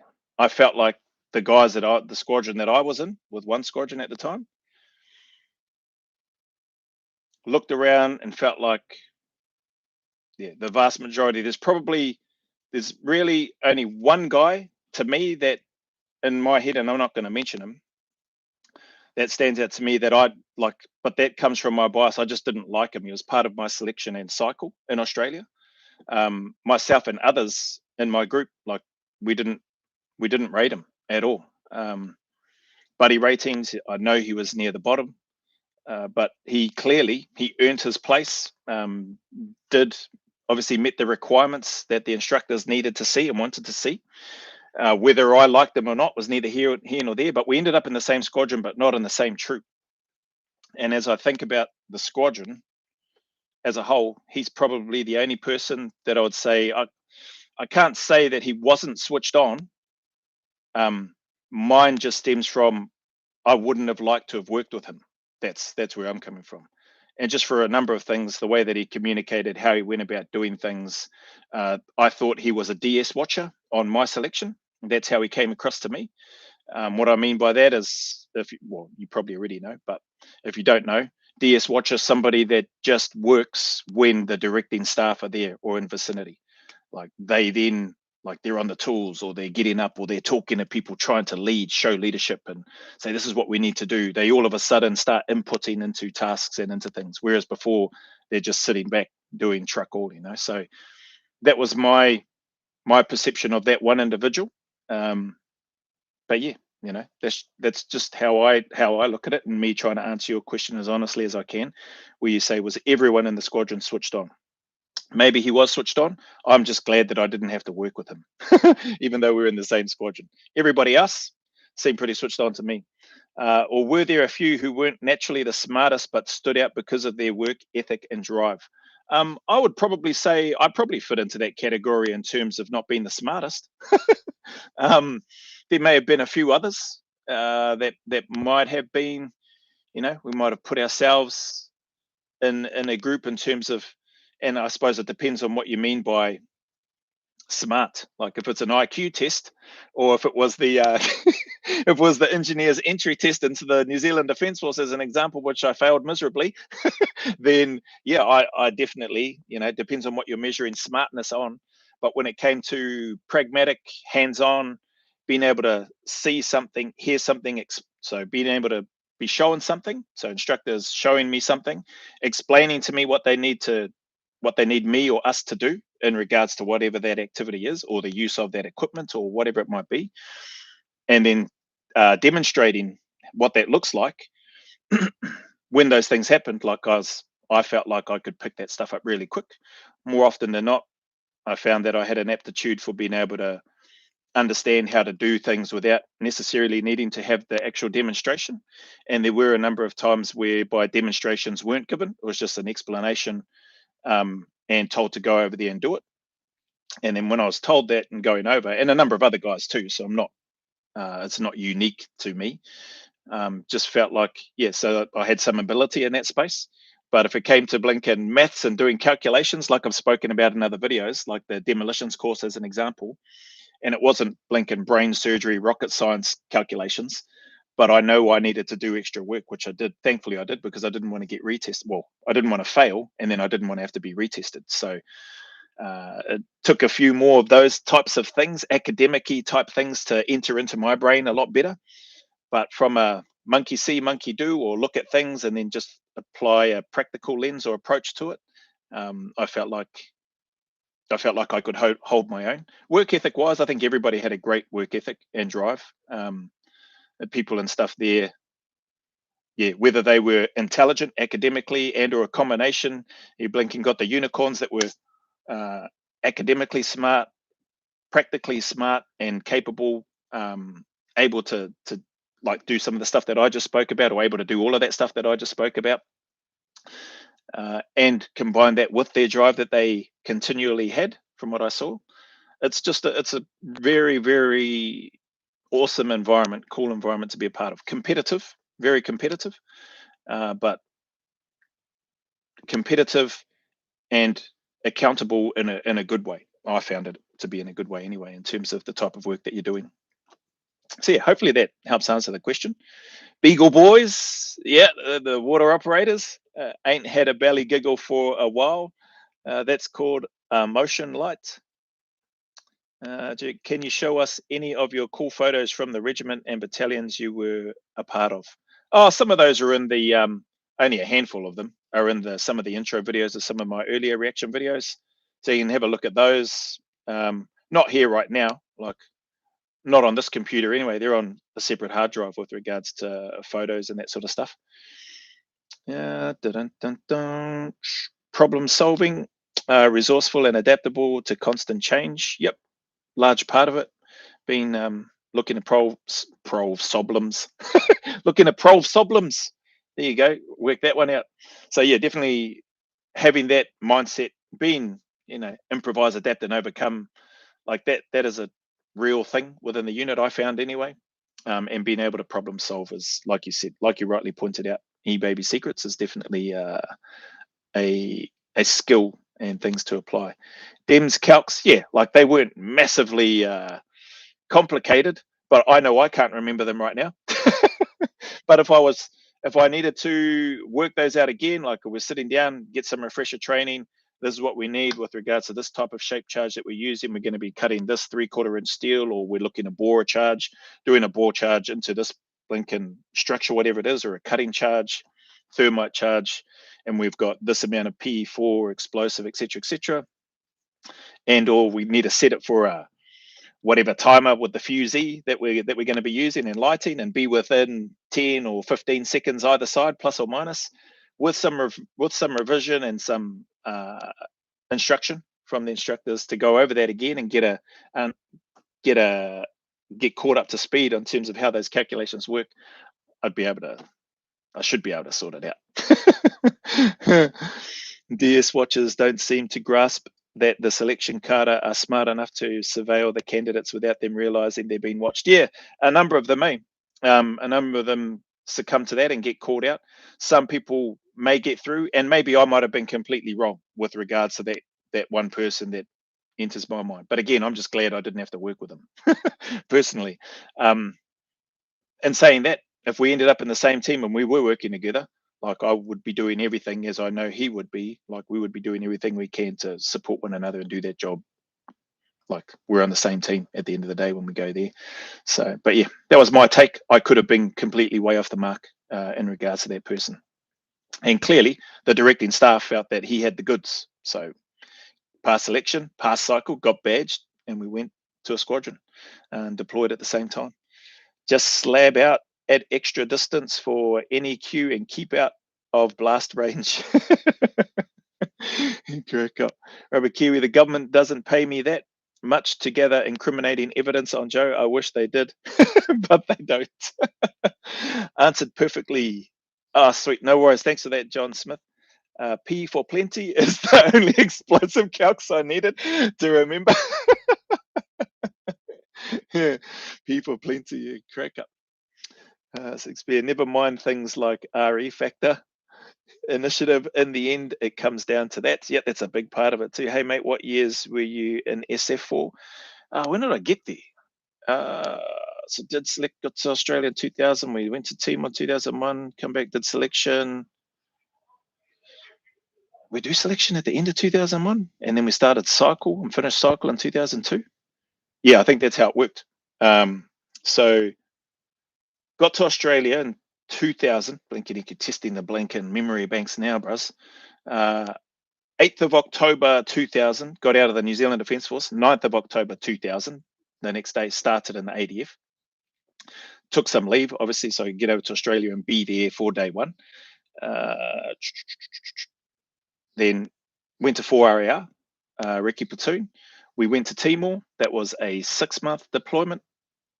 And then when we come back in 2001, so we deployed in 2001, can't remember exactly when, we pretty much just had time to train, because there was about 11 of us from 4RAR Commando that went on the same selection, and 10 of us passed. 10 of us completed the selection that year. just from the commando unit. There was more than that, obviously. I think we had 27 complete the selection all up, and 19 of us got selected in total to go on to cycle. So 2001 we did selection, and then which was at the end of that year, and then we stayed in Perth, rolled straight into the cycle. We had roughly about a week of like recovery, admin-y type stuff, and I was just hammering all the food in the mess.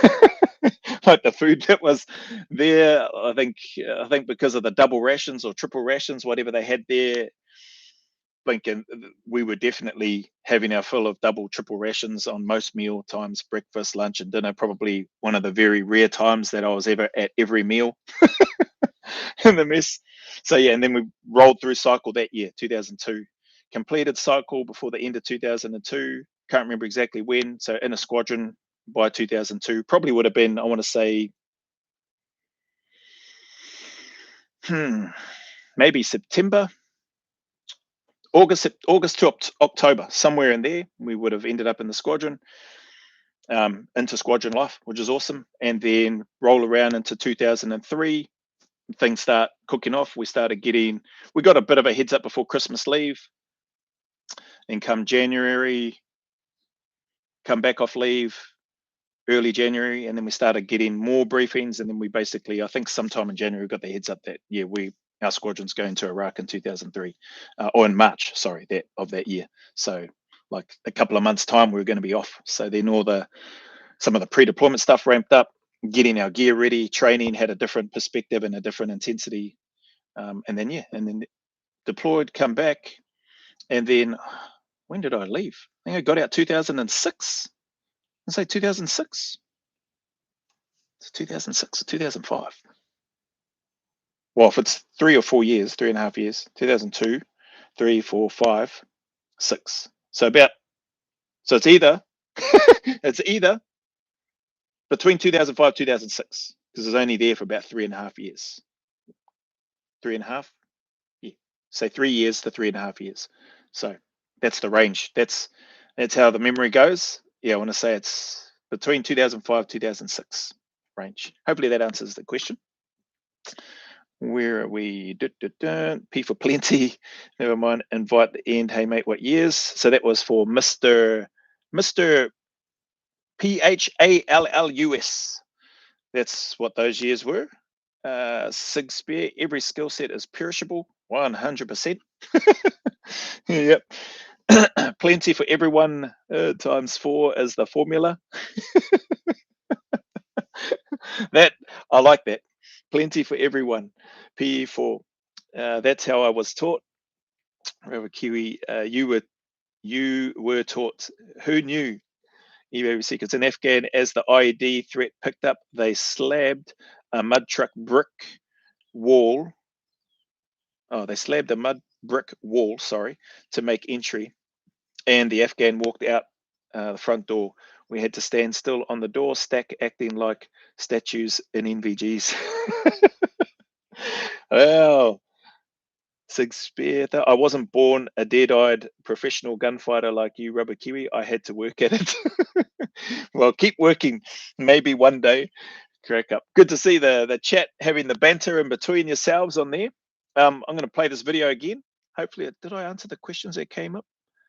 There's the one about the people in the squadron. Yeah, what years was I in? Yeah, and then the rest was the thing. Oh, sorry. Oh, Navy XPED at recruit school. I snuck into the store's tent. Wasn't stealthily enough, as the whole bunch of recruits followed me. Clearance diver PT came up on us. All he said was it good initiative. All he said was good initiative. Maybe the it is just an extra word that didn't need to be there. Anyway, let's play the Dick YouTube video. Causing dick splinters and discoloration. But with Schaefer's dick sealant, my dick stays a nice golden brown colour. Who wouldn't want a golden dick? I used to never let children anywhere near my dick. My dick was too dangerous for cods to play on. But it seems like every cod in the neighbourhood's been on my dick this summer, and they've all had a good time. My dick's over 70 years old, but it looks brand new. That's part of the reason all my neighbours are jealous of my dick. Isn't that right, Jum? Yes, you've got a nice dick, okay? His wife is always on my dick. begging me to know the secret of my perfect dick. If you like Schaefer's dick sealant, check out Schaefer's New Zealand style cock. I had a huge hole in my dick, but I fixed it by jamming some cock in it. You'd be surprised how many things you can fix by jamming cock into them. Have an extra large hole in your dick? Try Schaefer's African style cock.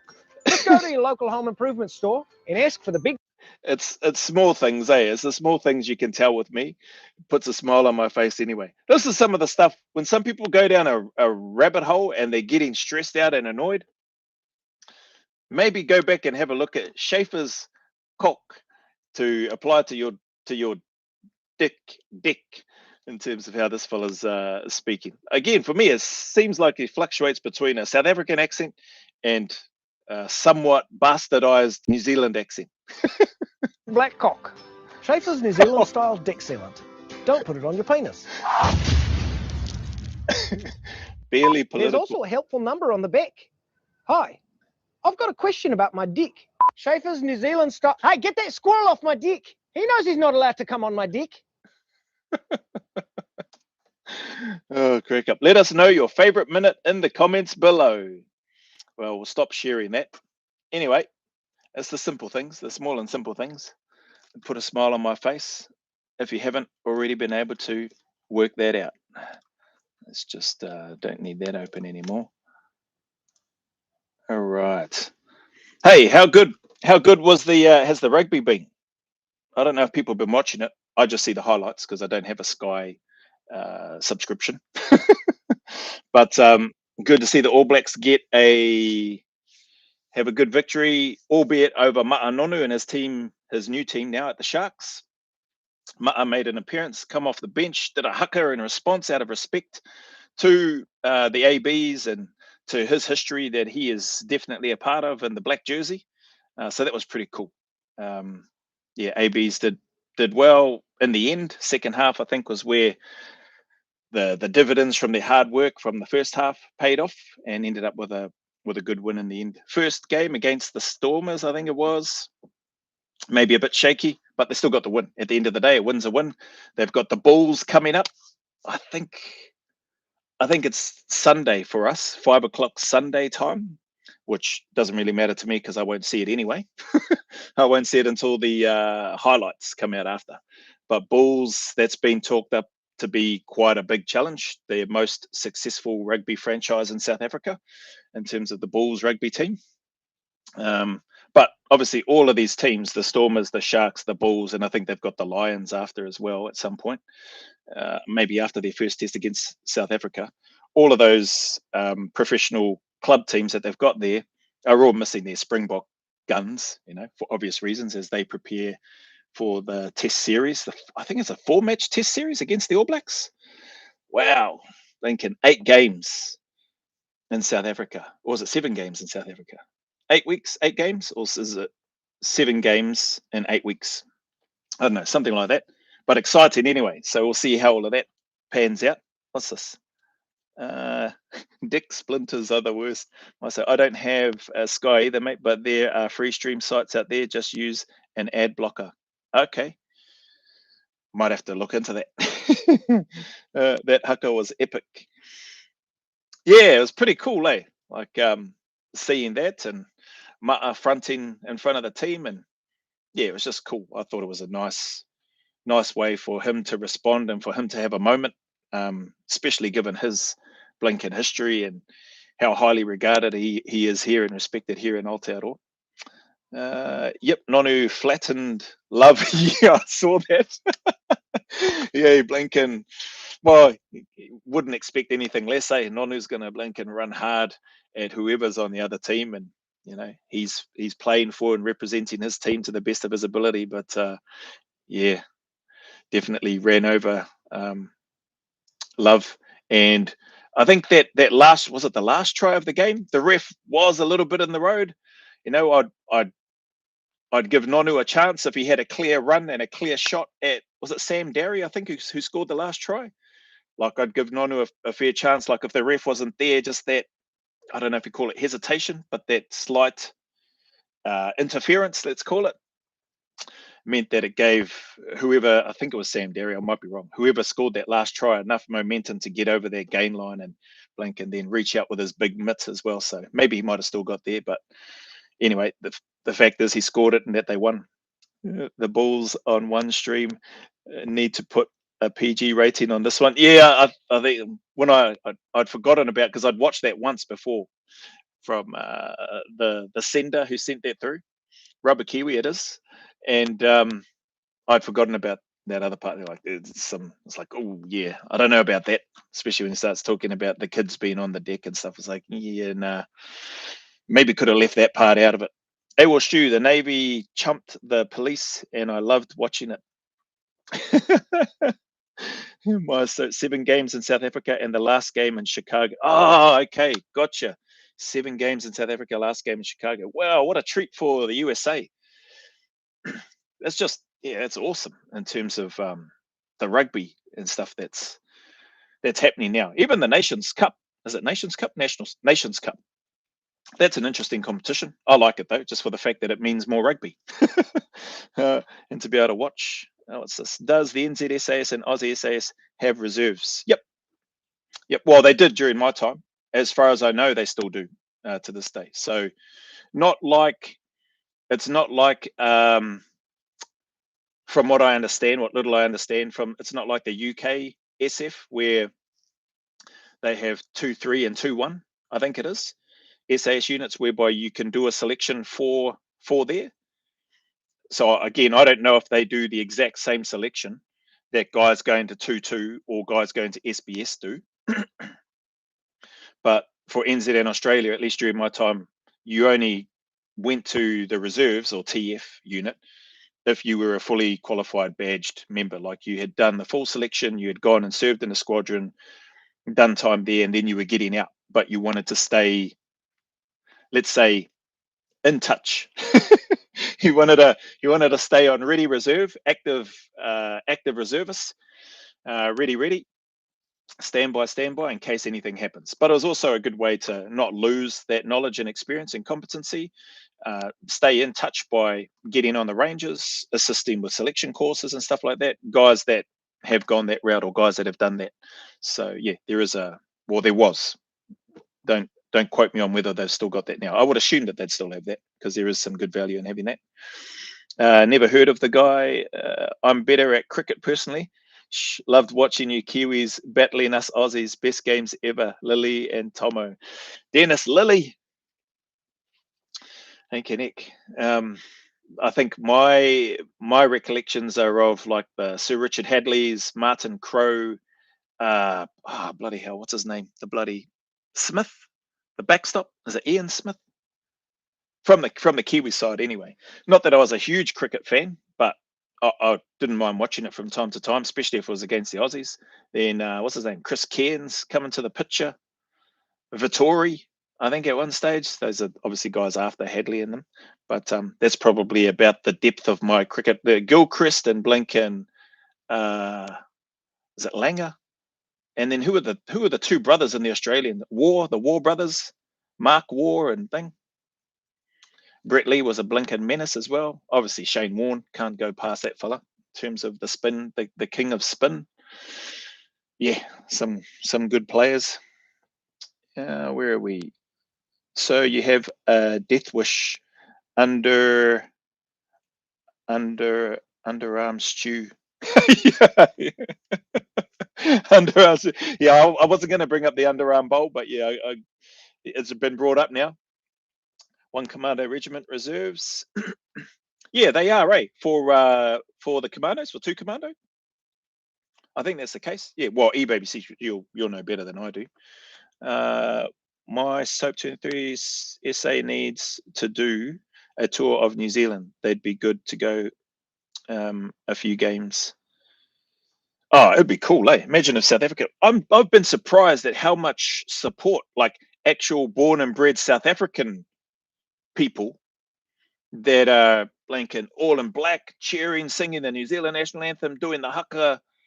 Some of the interviews that I've seen with some of the Kiwi boys, or All Blacks boys, I should say, with local South African people who say, come whatever date of the rugby, like their heart is black, like they're all in black. And I was just like, whoa, that's hectic. Like, it's awesome from I guess from the All Blacks perspective, knowing that wow, there's actually South African people born and raised who are legit All Blacks fans. Now maybe they're just doing that to soften them up and catch them off guard, but no, they seem like the ones that are there legitimate backing appear to be legitimately backing the All Blacks. It's been interesting listening to them speak. It's pretty yeah, I'm amazed by it, to be honest. Didn't realize that there was that sort of like here in NZ. I don't know if you'd, unless you're from that country, like that would be treason. If you're born and raised in NZ and you're blinking rooting for the Wallabies or South Africa or some other international team, yeah, like I don't know of any Kiwis. I don't know personally. I don't know of any born and bred Kiwis that are hard out supporters of a whole nother country. There may be, there probably is, but yeah, I'd say that'd be treason, wouldn't it? Punishable by death. What's this? Sydney and Melbourne. Would you just go, yo, your local TF unit then? Jude Strip, would you just go to your local TF unit then? No. No, are you talking about from the regiment perspective? I mean, it's an option. Like I said, though, during my time, you had to be a badged op. You had to have gone through everything, like the full course. There wasn't a separate. This is a TF level, so you just do a TF selection to get into the unit and then kick around with a sandy beret and wing dagger. Like there just wasn't that option, not during my time anyway. So for those that want to go to a TF unit, to your question, Jude Straker, I suppose if that's what they want to do, if they're looking to get out and doing other stuff in the civilian world, but still wanting to keep one foot in the door, they might do. I used to translate deaf wishes into sign language. Crow Brothers, yeah, true, yeah. Crow Brothers, holy heck, man! As you mentioned that, yeah, just had this like of flashes of other images of people, but I can't actually put names to the faces. But yes, I mean, like I said, I wasn't a huge cricket fan, but definitely would watch it if it was on.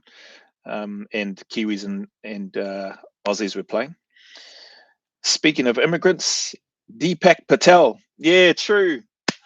Yep, Patel, spin bowler, right? I don't know if there's another name or term for it, but I'm sure he's a spin bowler. Hey, well, Stu, that's right. And the reserve SAS are probably living next door. Mark Waugh, what is he? What is he good for? Oh, right. Did they do a song like that about him? Did they? Must have. Mark and Steve. There you go. That's the one, Charlie 29. Thank you for that. Thank you for the assist. Both of them, yeah, they were blinking. They're guns, man. They've always had some blinking. Hayden, is it Hayden? Batsman as well. They've always had blinking strong players. McGrath, with the tragedy that happened, I think his wife passed away from, I want to say cancer. I might be wrong. But blinking, he was just Mr. Reliable, with the lines and stuff that he would bowl. Again, I managed to pluck a couple of other names together from faces that popped into my head from what I was mentioning earlier. That was a classic game underarm. A classic game of underarm. Good for getting rid of the evidence during a cocaine bust. Speaking of immigrants, maybe we've got too many. Should have called it good after Deepak. World Cup in Australia next year. World Cup in Australia. The Rugby World Cup next year in Australia. Man, that's exciting. Just over the ditch. Anybody got tickets? Anybody going to, well, I assume tickets are available now or on sale now, I suppose. Any of you's got tickets for any of those? For any of the games? Before, this Rubber Kiwi. Willie Apiata was TF, wasn't he? He might have been TF, been a few people. Dale was TF before he joined the army, before he did selection. So Dale was TF. He was one of the 2 TF guys that was on my selection in 98. If Willie Apiata was TF before he did selection, he may well have been. So yeah, that's another place where where the unit, like the regiment, will recruit from. Civvy Street, TF, Air Force, Navy, Army. As long as you can earn the opportunity to get there, then yeah. It's from the 80s and the protest we had. Oh, true, really? Okay, with the Steve Waugh, Mark Waugh song or thing that you just mentioned. Cool, thanks for that, Dan. I believe he was a Terry, yes. That must be in regards to Willie. Glenn McGrath. Yeah, Glenn, that's the one. Glenn McGrath. Thank you, Charlie29. See, Charlie knows who I'm talking about. Hey, Stu Joe, how good is Tim Tszyu? Oh, bro. Tim Tszyu is blinking. I was disappointed. I think, has he lost 1 or 2 fights in recent times? But, man, he's awesome. His dad was a blinking weapon too. Kostya Tszyu, Tim Tszyu, blinking. What's his brother's name? He's blinking handy as well. Bloody, I can't remember Tim Tszyu's brother's name. But yeah, that family, man, bred into their DNA, eh? Rubber Kiwi, I can't afford a ticket for the bus to town. Yeah, well, we got to walk, eh? We'll have to walk, or yeah, can't afford a ticket for the bus. Bloody hell. My Soap 23, no stopped going games. Oh, non-stopped or no stop? My Soap, no stopped going games. Oh, you've stopped going to games. You really miss a lot of what is going on in game versus on TV. Yeah, true. That's a fair point. But I think people like to go to the games for the atmosphere, I think, as well. Probably for the alcohol and maybe to get an up close, like real life look and view of the players. Yeah, I guess, like, I've never been to a heck of a lot of games. Well, I haven't been to a lot of games in person. Into a Māori All Blacks game and an All Blacks game in Perth way back when, while I was still over there. Yes. And I remember my stepfather, when I was younger, taking me to a trial game of the All Blacks, and saw the players firsthand, close up, and just thought, thinking how huge they were. Like, I thought my stepfather was big, and then I saw the All Blacks players, or my vivid memory of that as a young fella, just thought, wow, these guys are humongous. I was blown away as a young fella. What's this? Can't afford a ticket. Yep, I'm probably the same. Oh, that's for the bus. I've already read that one. Is the flag on your call bout issued, or flag? No, that's my call bout here, infantry call bout. I just pinned it up there in between the tupper cloth and the flag, if that's what you mean. Dun, dun, dun. Sorry, just looking at the chat. Tickets go on sale from October 1st. Oh, okay. Well, I'm way off the blinking mark. I'm too early. Premature. Rubber Kiwi, I get free tickets to anything. Joe attends, perks of the job. Yeah, this is us forming our political party. We'll have to get Charlie29. I'll put Charlie29 as the Minister of... He knows what's coming. He knows what's coming. Where are we? Minister of Police. That's where I'm putting Charlie29. I just had to get the wording right. I needed to go back and have a look at that list that I'd done some research on. Tickets, did that. Joe attends, perks. What's this? Put $40 petrol in the car. Didn't make it to the halfway line. So spare $40 of petrol. Did you use an eyedropper?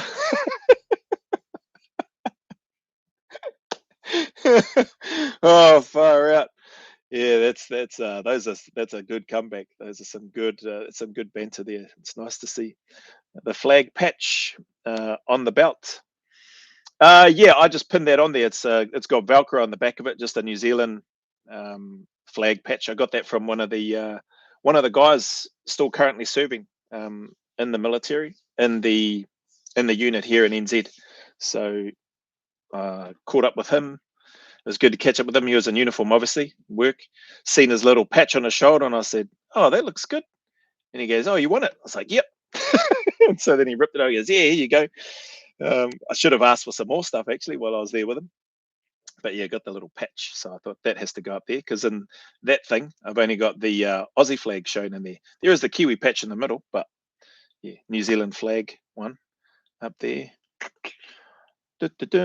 I believe he was referring to the IR Aussie flag attached to your call bout. Oh, no. Oh, yeah, is that what you're talking about before? Where we were further up? Oh, I can't even see that comment now. Where is that comment? Flag patch on the belt. Oh, yeah, that's probably the one that you're talking about. Charlie29, oh, bugger, wanted to be Minister of Oreos and cream buns. No, I'm going to take that one. The Prime Minister has 2 areas of responsibility I've seen, and he's got Minister for National Security and Intelligence, Minister responsible for ministerial services. I like those 2 options that you got there. I'll have Minister for Oreos and then separate and have Minister for cream buns. Crack up, Charlie29. I'm lucky to have met one of your star All Blacks. Oh, and a few Canberra Raiders too. We had to entertain them on HMAS Canberra. I was seaman on duty. Oh, wow, awesome. Good for you. Lucky you, man. Unlucky about that title in terms of the position, the rank, but hey, anyway, move on. Shakespeare. Yes, that's right. It's for the political party we're forming, Joe. Definitely not the surveillance the government is carrying out on you. Hey, if the government's going to waste time surveilling my channel, the least they can do is subscribe to my channel, right? What do you reckon? There you go. There's me plugging the subscription request again. So if you're new here, subscribe. And if you're not new here, but you haven't subscribed, then subscribe. I think I spoke about it in another live. I had a look in the analytics. Over 51%, I think it's 52% of the viewers that watch my stuff are not subscribed. I was like, what? That's crazy. What's wrong with those people? So whoever you are, if you're the unsubscribed mob or you're part of that 52%, blank and subscribe. I can't say Hemorrhoid Head is not a subscriber because he must be subscribed. He's blinking frothing, waiting for the notifications to ding ding in his YouTube so that he can go and have a look at the videos. Crack up. Dan, what's your thoughts on bringing back compulsory military training? Oh, it's a similar question that I had on another live a little while ago. Do you think it would help the youth? 100% I think it would help the youth. I'm a massive supporter of, and would be a supporter of, compulsory military service. I think somebody put down 3 months. I don't think that's long enough to really implement and affect a decent amount of change, or to give the youth or anybody a decent amount of time to affect change. It needs to be longer than 3 months. That's just my take anyway. Unless they're already inclined to wanting to join the military. If they're not, and they're sort of resistant to, but they have to do it because it's part of the compulsory service or whatever, however the government would frame it, I think there's more positives to that than there are downsides, personally. But again, that's my bias coming through in terms of having had the privilege to serve in the military. So I definitely think it would help the youth. It's not a guarantee that it would solve and prevent things, or people from making silly mistakes, because unfortunately, like with any organization, there have been plenty of military people that have unfortunately made poor decisions post their time in service in the military, and they may have had good service in the military too. So doesn't guarantee anything. Just like what we're seeing with police, New Zealand, Australia, military, New Zealand, Australia, America, people make poor decisions at times, but I do think it would be a massive help. So yeah, I think compulsory military training, if there was a time frame, so I was saying I think 3 months is too short. I like the idea of 2 years. Like I think that's awesome. I don't think it's a very long period of time, personally. Yeah, but more than a year. Like if you're going to go minimum, I'd say minimum 18 months. But preference 2 years. And then if you're going to go 18 months, you go, oh, thinking, heck, well, what's another 6 months? Like, might as well just do 2 years. So that would give, I think, the instructors and the individuals participating in that type of program and service more time, and more than enough time for things to bed themselves into their development, to the individual's development and growth. Anyway, that's my take. What is the better battalion, first or second first? First battalion, 1 RNZIR. That's my bias take. You ask a Mexican from down in 2nd First Battalion, which one's better? They're going to tell you the Mexicans. That's why we don't let them cross the border coming up into the North Island. We try to keep them down there. No, but 2nd First Battalion has an extremely good reputation. They are a good unit as well. But yeah, like you ask somebody from 1st Battalion which is better, they're always going to say 1st Battalion. You ask somebody from 2nd First, they're always going to say 2nd First. You ask an engineer, etc. The list goes on. Crack up. Thank you though, Jude Straker. Did you see the large protest today or yesterday in Aussie about Pauline Hanson? Yeah, those blinking stupid young children. I think I spoke about that earlier in this live.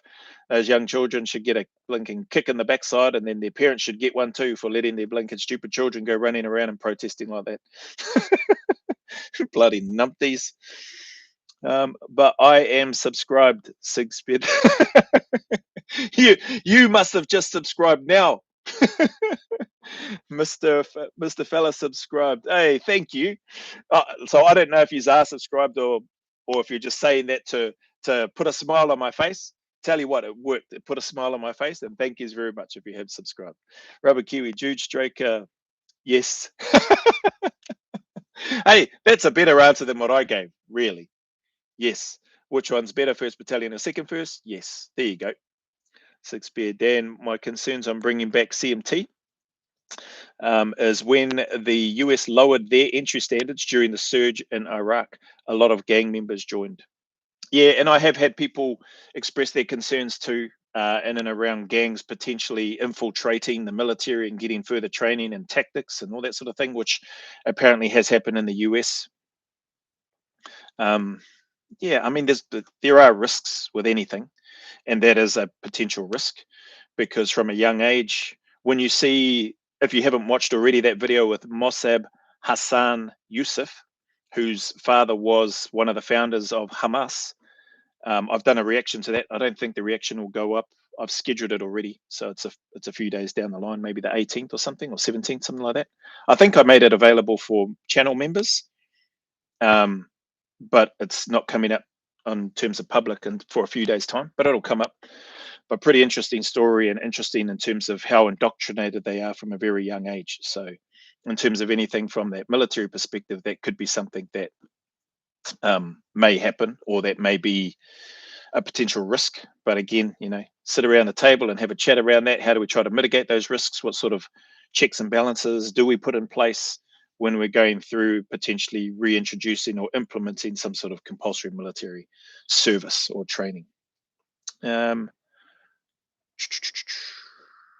What's this? The result was the gangs pilfering military kit and weapons and utilizing military tactics in robberies and gunfights with cops. Yep. So I think I've had other people come and speak and share similar things, which is a genuine concern, right?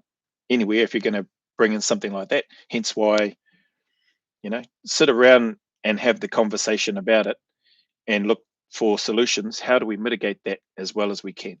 Making sure we've got the right staff, making sure we've got the right systems, making sure the right checks and balances are done with regards to onboarding, making sure that we deal with any potential, incidents or indiscretions or blinking performance issues, etc. That we've got a whole robust system to go through that, and make sure that if people aren't up to scratch, or if they are being blinking little retards or turds, that they are charged appropriately under the military process of whatever that looks like. That they do whatever punishment they need to do, and if that warrants whatever they've done, that they need to be kicked out so they can't access and get that stuff, then carry out and follow through with the appropriate actions. Not have any DEI rubbish and go, but give them a this, that, and the other. That's why you have the process set at the start, and then trust that process and policy and structure, and then follow through with it. Here I am solving the world's issues. Here we are solving the world's issues. Here's how we should call this. These lives should be our political party. You got to come up with a name for I know that there have been some names. I probably need to go back and have a look at the names list. Maybe I need to put up a poll, and then people vote which is the name of the political party. And this is us here. That will give something. Then maybe the GS, what is it? I've forgotten it already. The government something or other. You know the one I'm talking about. Our spy agency. That'll give them something to look at then. Oh, bloody hell. This guy's hosting his own little political party to implement a coup. It would end up a failed coup, like the blinking failed National Party rubbish that took place. Where are we? Weapons robberies. I was never in the army, but I really enjoyed the cadets as a kid. Oh, that's cool. Yep. I don't know that people know this about me. I did Navy cadets for a while in Gisborne when I was growing up. A friend of mine, Mutu Williams, he was in the Navy cadets. So I only joined that because he was there and he was a mate of mine. And then I quickly saw the Army cadets and they looked way cooler. So even though at that stage, I think that was before I had seen that black book. What was I? I want to say I was 13. I think I was 13 at that stage. So yeah, I wouldn't have seen it. Joined the Navy cadets just because my mate was there. Full blues and everything. Had the full blues, had the silk, had the blanket and lanyard and the whole bit. Had the boots. We did some exercises, like field exercises. We got to shoot a 22 musket, I want to say. Felt like it looked like a musket to me. Not that I knew anything about weapons, but a 22 caliber.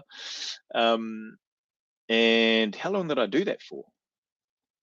I think I only did it for about, I want to say 4 months, 3 months, maybe 4 to 6 months. But anyway, it was all right. Again, I only did it because my mate was there. And then it just meant that we got to hang out, one of my close mates at the time. And then I thought, yeah, nah, this isn't for me. And then, yeah, it didn't help seeing the Army cadets there and just saying, man, they look way cooler. Like their drill looked better, their uniform looked better. They just looked way better than what I was doing in the Navy cadets at that time. But anyway, it's been really my only introduction. We went out on the boats, we did some sailing. Where did we travel? We traveled for that. I want to say we traveled to Napier, Hastings for one of those exercises, and we're at the harbour and stuff there and got into the little boats and taken out with the whoever the senior instructor was. There was a chief petty officer, Kingy. He was one of the fellas there. Who else did we have? Oh man, I can picture their faces. Another Maori fellow that was there, but I want to say he was like maybe an equivalent to a corporal rank. But anyway, I have some good memories of that. Aside from, yeah, I didn't think the drill was very good as I got into it a little bit more. And like I said, it didn't help. When I saw the Army cadets and saw how sharp they looked, I was like, I don't want to be in the Navy cadets anymore. And then I only stuck around a little bit longer because one of my good mates is there. He didn't stay in there much longer after I'd left either. So I only joined because of him. GCSB, there you go. Blinking heck. Government, Communication, Security Bureau. Oh no, I'm not doing a Google search for that. I think that's what it was. What's this? If first is so good, why did they need a second first?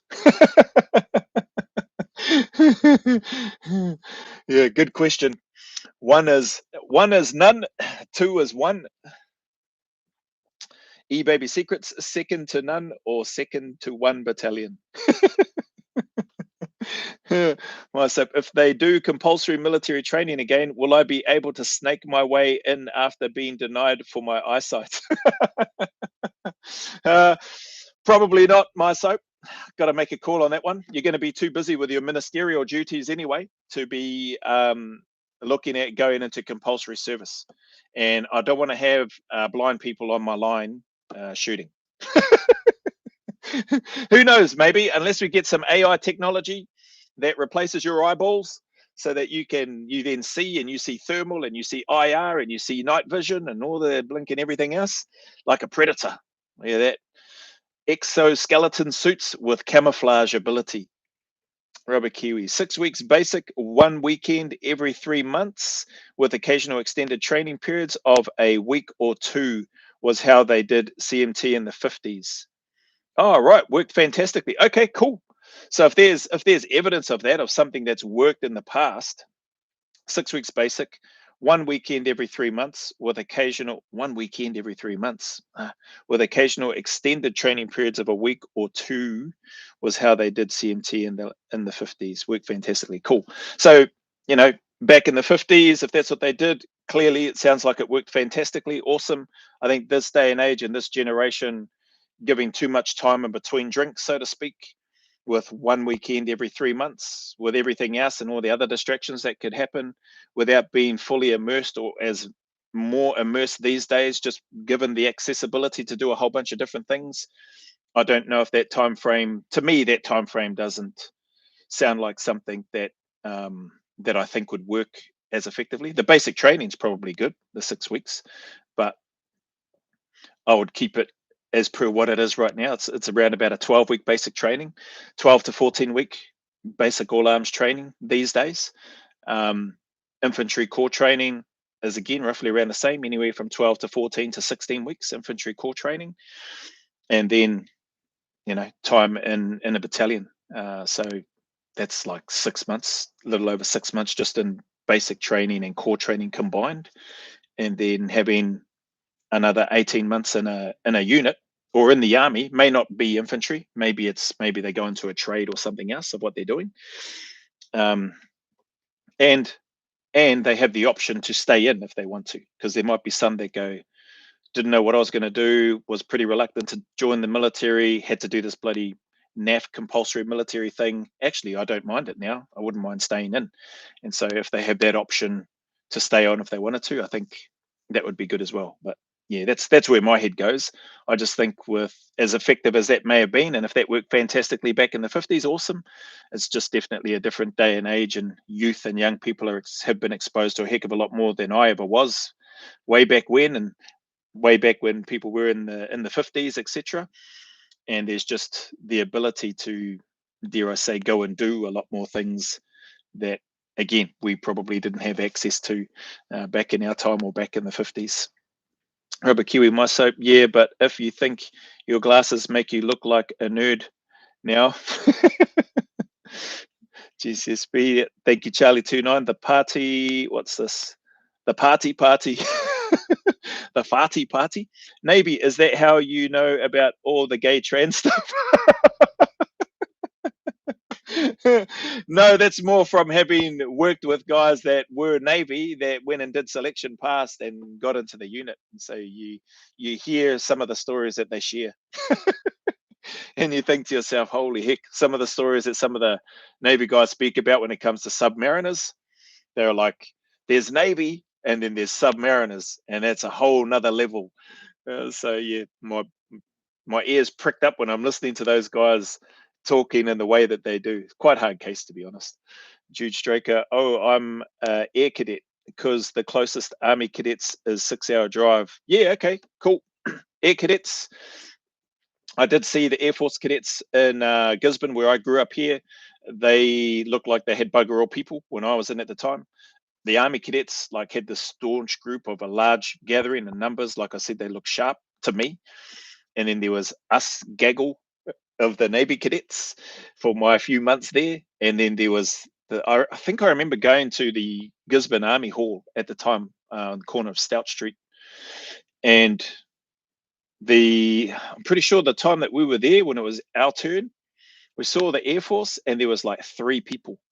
There were 3 cadets in the air that made up the Air Force cadets, and one of them was the I don't know what the rank is, but the leader, the person in charge. And so therefore 2 people standing in their single rank. I don't know if maybe that was just the way it was that night. Maybe they had more and people were away. I don't know, but it seemed to me at that point, yeah, there weren't too many people interested in joining the Air Force cadets, at least not in Gisborne anyway. Probably because I shouldn't say that about Gizzy. Gizzy all day. That's where my heart is. Well, Gizzy, Te Aroha, the coast, that's where I'd like to go back to, but it has taken a hammering after, what is it, Gabrielle, however you can call it, cyclone. But shout out to you, Air Cadets, thinking awesome. Marlin 22, Jude Straker. Bloody hell, this thing just shot up again. My soap, Rubber Kiwi, are you referring to the shooting glasses with the prescription insert? If so, I already have those. What's this? AWOL sent one, go always a little further, gift memberships. Sent a gift membership. How does that work? Received a gift membership by AWOL Stew. Sabgrat34. What does that mean? Does that mean you've paid for a membership for somebody else, AWOL Stew? That's how I'm interpreting it anyway. and you've sent it to @sabgrat3480. Received a gift membership by, wow, I didn't even know you can do that stuff, that you can send membership gifts. Thank you very much for that. Yeah, that's awesome. Thank you. A subscription is more than enough, people. If you want to subscribe, if you want to go the extra mile and give a thumbs up, that's awesome. If you go even further, like what AWOL Stu has done, and you choose to take on a membership, that's awesome. Thank you very much. Very much appreciated. Rubber Kiwi, no such party, but will mean no SHIT. The New Zealand party, the new New Zealand party. Sorry, I forgot that. You got me with the two news in there. The new New Zealand party. How about the old New Zealand party? I don't like the new New Zealand I've been living in. Hey, there's a point. Better, I should do a poll. New New Zealand, old New Zealand. NNZP, ONZP. I'll write it out in full. That's just for me. Yep, you got it. GC. Okay, cool. Yes, I got that without having to do another Google search. Thank you, Charlie29. See, that's why you would be the Minister for Police, not for cream buns and what did you say? I can't remember what you said now. Something in cream buns. I took those off you anyway. My soap 23. Will I need to growl like the Predator as well? Possibly, potentially, you might have to. You got a granddad. Rubber Kiwi has your evidence. CMT works. Has your evidence of that. You got a granddad. Has your evidence. CMT works. My grandfather has long passed. I don't know that he ever. I don't know if I've got any family members that served in the military. I might have. I've been asked that question before. Like, did any of my uncles or grandparents serve in the military? And the honest answer to that is I don't know. I don't think so. I don't think I had. Well, none that I know of anyway. My granddad, as far as I know, didn't serve in the military. My father, as far as I know, didn't serve in the military. But from what I understand from my dad, he said, but again, he never got to meet his actual father. So my grandfather on my dad's side, all he knows is that his dad has African American heritage, and he did hear that his dad did serve in the US military. So that may be the only connection, but for me personally anyway. Otherwise, I don't know of anybody else in my family that has served, other than our children that are serving in the military right now. Moth buzzing around, probably because it's a bit darker right now. We were shooting Steyr rifles and riding around in Unimogs in Waiouru. Yep, good old Steyr. What is the best piece of advice that anyone has ever given you? Poof. Best piece of advice that anyone has ever given me.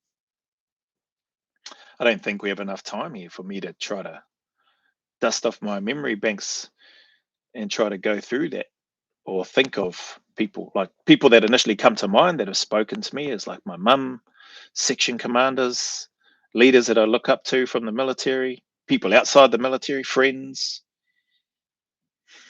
Best advice. Come back to that one. Rubber Kiwi, message retracted. Rubber Kiwi, we're not building an army, we're building grown up, disciplined and mature New Zealanders. Severe shortage lately. I like that. Facts from Shakespeare. It's beer o'clock. Jake Mozzie, hey, beer o'clock for you over there in Oz. Thanks for stopping by, bro. Hope everything's going well with you. Miss your channel with regards to the stuff that you used to do, but understanding, you let us know in terms of the fact that you can't, or not can't, but had to, I guess, step away, if that's the right word. But yeah, bro, you brought some real intellect to the breakdowns and the stuff that you provided in your videos, bro. So anyway, hopefully one day you're back at it. eBaby Secrets, they should adopt military service like Israel does. It gives good standing in community who have served, get good jobs, and offer paid university or free education if you complete full service. That's pretty cool. How's that for a perk or perks? 12 weeks of basic before I blew out my knee, changed my life. Yeah, 12 weeks. I think it's a good period of time. It's random. Able Stu, it's random, Joe. Pass it on, brother. Is that the membership, you mean? It looks like it's already been passed on. So it says received, so SABGRATT 3480 received a gift membership by you. So if that's what you're talking about anyway. Yeah.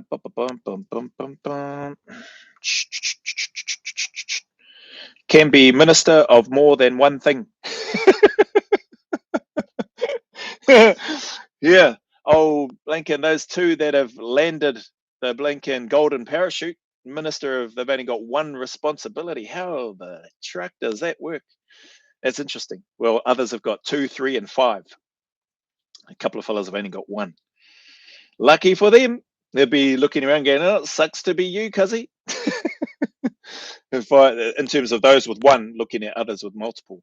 If I could have chosen, I'd give it hemorrhoids. Oreos, that's it. Bloody hell, I should have remembered that. Oreo Joe. Oreos Joe, you took the boys' Oreos and now you've taken mine. You're a politician in the making. I fit the criteria then. Yeah.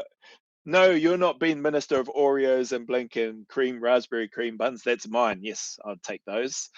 Was it? Yep, you're a politician in the making, all right. Looks like I'll fit right in. Robert Kiwi, our granddad's generation is the result of CMT. I meant those guys are real men. Gotcha. Yeah, okay. Did your children got soft direction, or were they not interested because I'm so keen for NZSAS because of my dad, 21 SAS? I mean, if any of our children decide to do and go down that path, Jude Straker, that's their decision, that's their choice. As it is, the boys have all chosen infantry, and so that's what they're doing. So what they choose to do from there is up to them.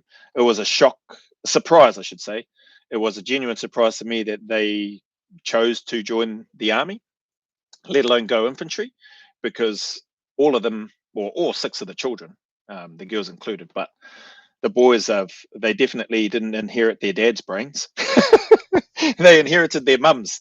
So they're very smart, more than capable of going to university with their grades and everything that they achieved through their schooling and stuff. But they chose the army, and infantry it is for them. So whatever they choose to do inside there, if they choose to do anything else, that's on them. Their parents, their mother and I will support them, whatever it is that they choose to do, as long as it's good and they're happy in doing it. Dun, dun, what's this? Because of my dad, 21 SAS. Oh wow, that's cool. Shout out to your dad. Is your dad a user here in NZ? Jude Straker? Like you and your dad are here in NZ? Or your family, not just you and your dad, but if you get that question. Then they started a military academy in the in Te Kuiti, sorry, in the in Te Kuiti High School. Old ex-SAS member was the teacher. Man, he is a legend. Helped so many young people. That's awesome. That's really cool to read. Not sure if you're able to mention his. Do you remember his name by any chance, Dan? All good if you don't.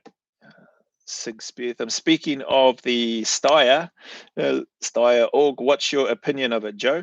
I have strong opinions on it myself. Yeah, I've been asked that before. I didn't really rate it. Like the plastic components to it, the need to use graphite powder and then oil in different parts, and the little gas plug that you got to twist, and that was incorporated as a stoppage drill that you could encounter with your weapon, and having to turn the gas down or whatever. It's just making sure that on the gas plug you separate those little rings around it so that all the holes weren't lined up over each other. We used it because that's what we had, and the whopping 1.5 magnification power scope on that thing was just incredible. But you know what, like being brand new and being introduced to that, and that being the individual weapon that we were taught and trained on, at least in my time here in the New Zealand Defence Force, and it was the same in Australia that they had as well. I thought it was awesome. I thought it was better than the musket that I fired with the Navy cadets. And yeah, it is what it is. But once I got onto the cycle in NZ, and then had an M16, like we got to have a play with the M4, which was the more modern version at the time, but only the operators got to use those. And because we were just pleb cycle people, we got an M16, which is a bit, it's still a cool weapon and it's better than the Steyr, but it wasn't an M4, you know what I mean? I found the M16 better. M16 with 203, which is what I eventually had, and then also had when I got to 4 RAR in Recce platoon, so didn't have to run a Steyr, which is good. Ran an M16 with M203 on it. That, like, I preferred that weapon. So the Steyr, I don't really have many positive thoughts on it, other than I'm grateful that I, used it and got to learn on how to handle a weapon and go through all the relevant safety measures, which you just transfer to every other weapon after that. So that's probably as far as my opinion extends. I was never a weapons tab data guy in terms of muzzle velocity and all that sort of stuff. It was something that you were supposed to learn and had to answer on basic training, and even core training to a degree. But soon as I passed that test or that requirement in basic and core training, like, I just forget that stuff now. I just want to be able to operate and handle this weapon safely and effectively, get rounds on target, make sure I'm hitting the targets and not hitting things that I'm not supposed to be hitting. But yeah, feel free to share your thoughts on it. I didn't really rate it. Dan Kidd, hi Joe, hey all, just got home from work. Hey, what did I miss? You missed about what's it, just under 3 hours now, so you missed about 2 hours and 50 minutes of stuff. I can't say it's all good stuff, Dan, unfortunately, but we're here, we're establishing our party. We're looking to run a poll soon on the new New Zealand Party as the name, or the old New Zealand Party. There were some other names in the post that I'd put up before. I need to put a post together, put that up, run a poll, see who gets the most votes. We're just doing that here in this little space on this channel on the lives. We've already delegated some responsibilities to some of those in here. Charlie 29 is the Minister for Police. He did try to appoint himself as the Minister of Oreos and raspberry cream buns, but I said no, that I will take those and he can have Minister of Police. Some of the others I forget. I think Rubber Kiwi and Spear, Sig Spear, got appointed ministers for, I can't blink and remember what it was for now, but it was something. Anyway, Dan Kidd, you missed the formation of, oh, there you go, Sig Spear's already letting them know. You missed the formation of a new political party with moi as the glorious leader, apparently. Actually, I think I self-appointed myself in that position too, and then it got a I second that from Sig Spear and Rubber Kiwi, who who decided to second that motion, I suppose, if that's the right word. Where are we? Dun, dun, dun. I'll endorse that. Just read that. Dan's endorsed it, so he's third that right now, maybe fourth, or however many people have decided to vote for this new party. He wouldn't last. You can't have integrity and be a politician. Crack up. That's the whole purpose of our party, Dan, to try to reinstall that. There you go. You just appointed yourself Minister of Integrity. There you go, Dan. Sig Spear thumb. Random thought, should you guys be worried that the government sent a former corporal to surveil your political party? I think I'd look rather dashing with a moustache. No, I'm not worried. In terms of, send more of yous. What's this, that the government sent a former corporal? We'll just go back and say that you've convinced us, but realistically, you're really working for us. Sig Spear, that's okay. The government has sent me to take over from Joe if he doesn't last. Crack up. There we go. See, look, we've got 2 ICs and 3 ICs and everything already. We've already got a structure forming and building. We've already got delegated authorities or made up ministerial roles for people. And I've got the best one so far. Minister for Oreos and raspberry cream buns. Going to be hard to top those. Even those other 2 guys in the current National Party who have only got one political portfolio responsibility. That's got nothing on Oreos and cream buns as far as I'm concerned. 3 of my grandparents were in the military. This is from Dan. Oh, cool. Okay. My uncle was in the 28th. Wow. But nobody in my whānau has been in since. Okay. Pretty awesome. Cool to have that known family history on your side with regards to your grandparents and that served, and one of your uncles in the 28th Māori Battalion, I assume you're talking about there. That's awesome. Jude Straker, ka pai sounds like their dad did great. Jude Straker, yeah, we live in NZ. Okay, yeah, cool, awesome. The best cooking I've ever tasted was a hangi, banana leaves and river rocks buried in the dirt. There you go, Will Stew. Jude Straker, he was born here. He moved to the UK when Dad was 15 because Granddad and Grandma left the Air Force. He moved back in 1999. Oh, wow, he's been back for a long time. That's pretty cool. So he's a 2-1 SAS, eh? Wow, awesome. Well, you'll be able to get some tips from him.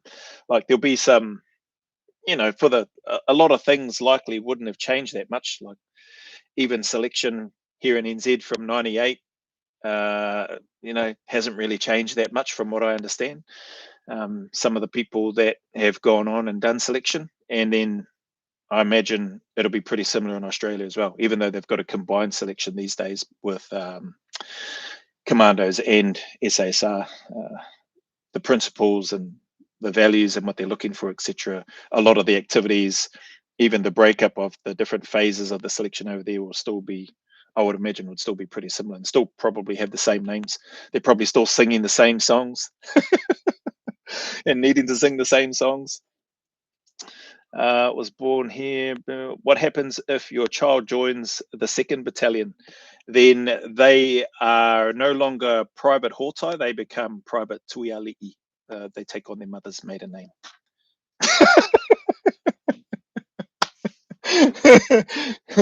Thanks for the question. That's the answer. No, they'll keep the name. If they go to 2nd, 1st Battalion, oh well. Unlucky us. Sigsbeth, yeah, I didn't like the style either. You nailed almost every one of my criticisms of the weapon system. Oh well. Yeah, there's and I'm sure you've got more, but yeah, those are things that just sort of popped out in my head as I sit here and think about that weapon system itself. If we sat down, Sigsbeth, I'm sure we could come up with a heck of a lot more issues with it. Dan, great granddad was in World War One, but great grand was fighting the British. Wow, holy heck. So great grand was a German, a Nazi. Wow, how is that? Great granddad was in World War One, but great granddad was fighting. Oh, hang on, sorry, I misinterpreted. Are they both? We're both lots of granddads. So great granddad and great granddad, were they both fighting the British? Is that what you mean? Sigsbeth, eBaby Secrets, they get disowned. No, they won't disown them. And I wouldn't change, they wouldn't change their surname. Keep their surname. If people ask me if I've got a son in 2nd, 1st, I might say no. I say, oh no, that's a nephew. That's a nephew. That one. Yeah, I think my 5th cousin, 10 times removed, I think that's his son. So yeah, like a distant relative. Yeah. Where are we? Working at the cenotaph again. Oh wow, true, Dan. Always think of our fallen brothers and those still serving. Hard work, but great honor. Well, thank you for the work that you're doing there around the cenotaph and stuff, Dan. Especially with the type of mahi and stuff that you do as well. Hey, well, Stu, Lordy, my cousin served on the ship I was posted to. My uncle, a veteran. My granddad, a light horseman. Holy heck, my dad was a Department of Defense, so I could run yet not hide. Robert Kiwi, 2nd, 1st Battalion, NZ Army, don't do 2nd. What's this? Dan Kidd, may their memories be eternal. Yeah, 100%. Appreciate your work. That's from Charlie29 to Dan Kidd. Yeah, well said, Charlie29. Got to love the Minimi Mag 58, Minimi, Paraminimi, and the Mag 58. Yep, definitely. Well, wow, don't want to be carrying that and the ammo through the mud. If that's your job, though, pick that lip up and do the job then, eh? Rubber Kiwi, we can't launch our coup against you if you're not PM, Joe. I like the lime-flavored ices. 6p. I'm concerned that my references to a certain failed Austrian painter have gone over some people's heads. If Joe gets elected as PM and he appoints me Minister of Education? Oh, Education. Education. Minister of Education. Yeah, there we go. Look at that. You can, yep, you've just appointed yourself. I think this party just appoints itself to where it wants to go. But if I've been appointed as the PM, then I get to choose as well, and I choose Oreos and cream buns. 6 then I'll be assigning you all extra history homework. Nah, bro, Māori. Dan. Okay, yeah, gotcha. I volunteer to be your speechwriter if you become PM, Joe. Hey, I'll need one of those because otherwise it'll be filled with ums and ahs and twats and retards and blink and all sorts of other blasphemous words. Hey, well, Stu, just blame the milkman. I know where you're going with that one. I know what comment that one's in relation to. Rubber Kiwi, glorious leader is the Korean guy. You pronounced it perfectly, just as I intended. Thank you for that. Thank you. You got me good. You got me good on that one. I want the no BS portfolio. What did I appoint you of? Oh, integrity portfolio. Yeah, you can have that as well, because when I went through the list, various ministers have got multiple, except for a couple, have got multiple portfolios of responsibility. Some have got 5, some have got 3, some have got 2, some have got 1. If you what's his name, Pinch, the former defense minister, then you've got none. Where are we? E-baby may need custom-made all-black Borat suits. and the wigs and the moustaches, suits made for new political party to match the moustache and large sunglasses. Joe for PM and Matt Watson deputy, and I'll be the minister of boil up. By the sounds of things, our party, if nothing else, is going to have some good kai to eat. Okay, so maybe that's our contribution to this great country. Food. Bring people together. What is it? Oh, we had a fella that I worked with. Awesome fella. Bless him. Pete Mellors. Used to play rugby league for the Kiwis. Played rugby league for the Kiwis back in the day. Still playing rugby league now. I think he's well into his 60s. What did he say? The 3 Ks? Or 4, I think he might have said 4 Ks. The 4 Ks in the reintegration service that we're working at. He was working as the AOD counsellor. But the 4 Ks, he said, we need the 4 Ks of that manaakitanga. Karakia, kai, kōrero, and karakia. And it made us laugh, or it just made me think now as I read this comment. Pete just popped into my head. Really lovely man. Good guy. But when you mentioned, where was I? How did that 4 Ks come into my head?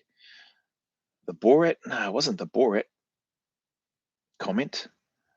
Joe for PM, Matt Watson deputy, and I'll be the minister of boil up. When I was talking about our contribution to this great country, might be in and around or centered around food. But yeah, the 4 Ks: karakia, kai, kōrero, and karakia. Now I did laugh initially. I think we all laughed initially because we were like, "You just said karakia twice, bro." And he's like, "Yeah, karakia to open, karakia to close." And I was like, yeah, that's a good one. All right. You got us good, mate. Here I was thinking you just blink and muff that. But he got us. Can I be the minister? Can I be the minister cranky twats so I can deport them to Australia? Jude Straker. Hey, aren't you you're an Air Force cadets, eh? Is that the one? And you're looking to wanting to join the military? Sounds like look at that, man. Ambitious. Good for you. If I've got that right. Might be wrong. Dan Kidd, same thing. AWOL Stu, Minister of 50 lashes. Dan, no carrots. Holy heck. This has gone over 3 hours now. And there's still people on here. Amazingly enough. It's got 10 people. A whopping 10 people. Thank yous. Have to do the haka every time you sit Parliament just to start debate time. Who's going to be head of the House? The mediator of the House. Yeah, is there going to be Waiatas in there as well? Like, and huckers going off, cooking off in there. Might have to bring the jiu-jitsu mats out. So, say people getting black eyes, they can grapple it out instead. Who knows? But, yeah, hard case. Man, I've cracked up, had a good time having a laugh with you fellas. The second live of the day. Had no intentions of it going for this long, but it has, and I'm grateful. Thank you for sticking around. I've got to bow out from the live now. Yep, likewise, all good. Shift change for your surveillance detail. You know how it goes. Yeah, well, hopefully they're laughing. If nothing else, hopefully it puts a smile on their dial. Cheers for stopping in, Sig Spear Thumb, 3249. Thanks, everybody. eBaby Secrets, Dan, AWOL Stew, Charlie29, Rubber Kiwi, where is he? The young fella, the Air Force cadet, Jude Straker. Thank yous all.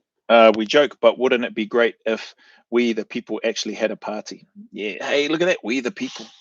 We the people just made it to the poll list that I'll put up. We the people. WTP. New Zealand Party. Old New Zealand Party. We the people. WTP. Let's see how the poll goes. See who gets the most votes. Suf Islam. Cheers, Joe. Hey, thank you. Thank you, anybody else that may have stopped by but didn't join in on the chat. All good. Thank you to those that allowed me to have a good laugh with yous, at myself, and potentially at other people too. And yeah, enjoy the rest of your evening. Jake Mozzie as well, just scrolling back up. Mr. PHALLUS, thank you for the subscriptions as well. Anybody that might have been new here and decided to subscribe, my soap, yeah, all of you, everybody that's on this chat. Even the person that got a gift membership from AWOL Stew at SABGRATT3480. Lucky you. Well, I'm biased though. It's my channel, so I've got to say lucky you. But yeah, appreciate you all. Thanks for the time. Thanks for your time. Thanks for your commentary. Thanks for the support. Definitely appreciated. And we'll see you in our new political party when that happens. We'll see what the vote comes in. I nominate the dude who made the OG pineapple lumps for the Speaker of the House. Poeticus, shout out to you as well. Good yarns. Cheers, everybody. I hope so. I had a good laugh anyway. And look after yourselves. Enjoy the rest of your weekend. Big love back at you too, Dan Kidd and everybody else in here. I've got some pics from inside the cenotaph if you like. Yes, please. Not many people see it. Definitely, I'd love to see it. Will do, Dan. Thank you very much. Likewise to everybody else out there. Keep up the grind and the hustle. Thank you for your support of my little space. And we'll see you on the next video. Who knows? Maybe there'll be a live tomorrow because I get a whole bunch of stuff. Car Keats peeps. Oh, bloody hell. I forgot to mention the bro. Waimanuka.co.nz. Get yourself some. New Zealand's premium, non-alcoholic, sparkling beverage made right here in Aotearoa. Honey with a splash of lemon. NZDF discount code for free shipping anywhere in Aotearoa, New Zealand. How good is that? That just rolled off the tongue. Must have been the warm-up that I had from all the chats and stuff in here. Look after yourselves, peeps. Waimanuka.co.nz. Shout out Joe Harawira and the Waimanuka crew. Ka Keats, peeps. Have a good night. All right. Whoa. 3 hours, 13 minutes. In stream.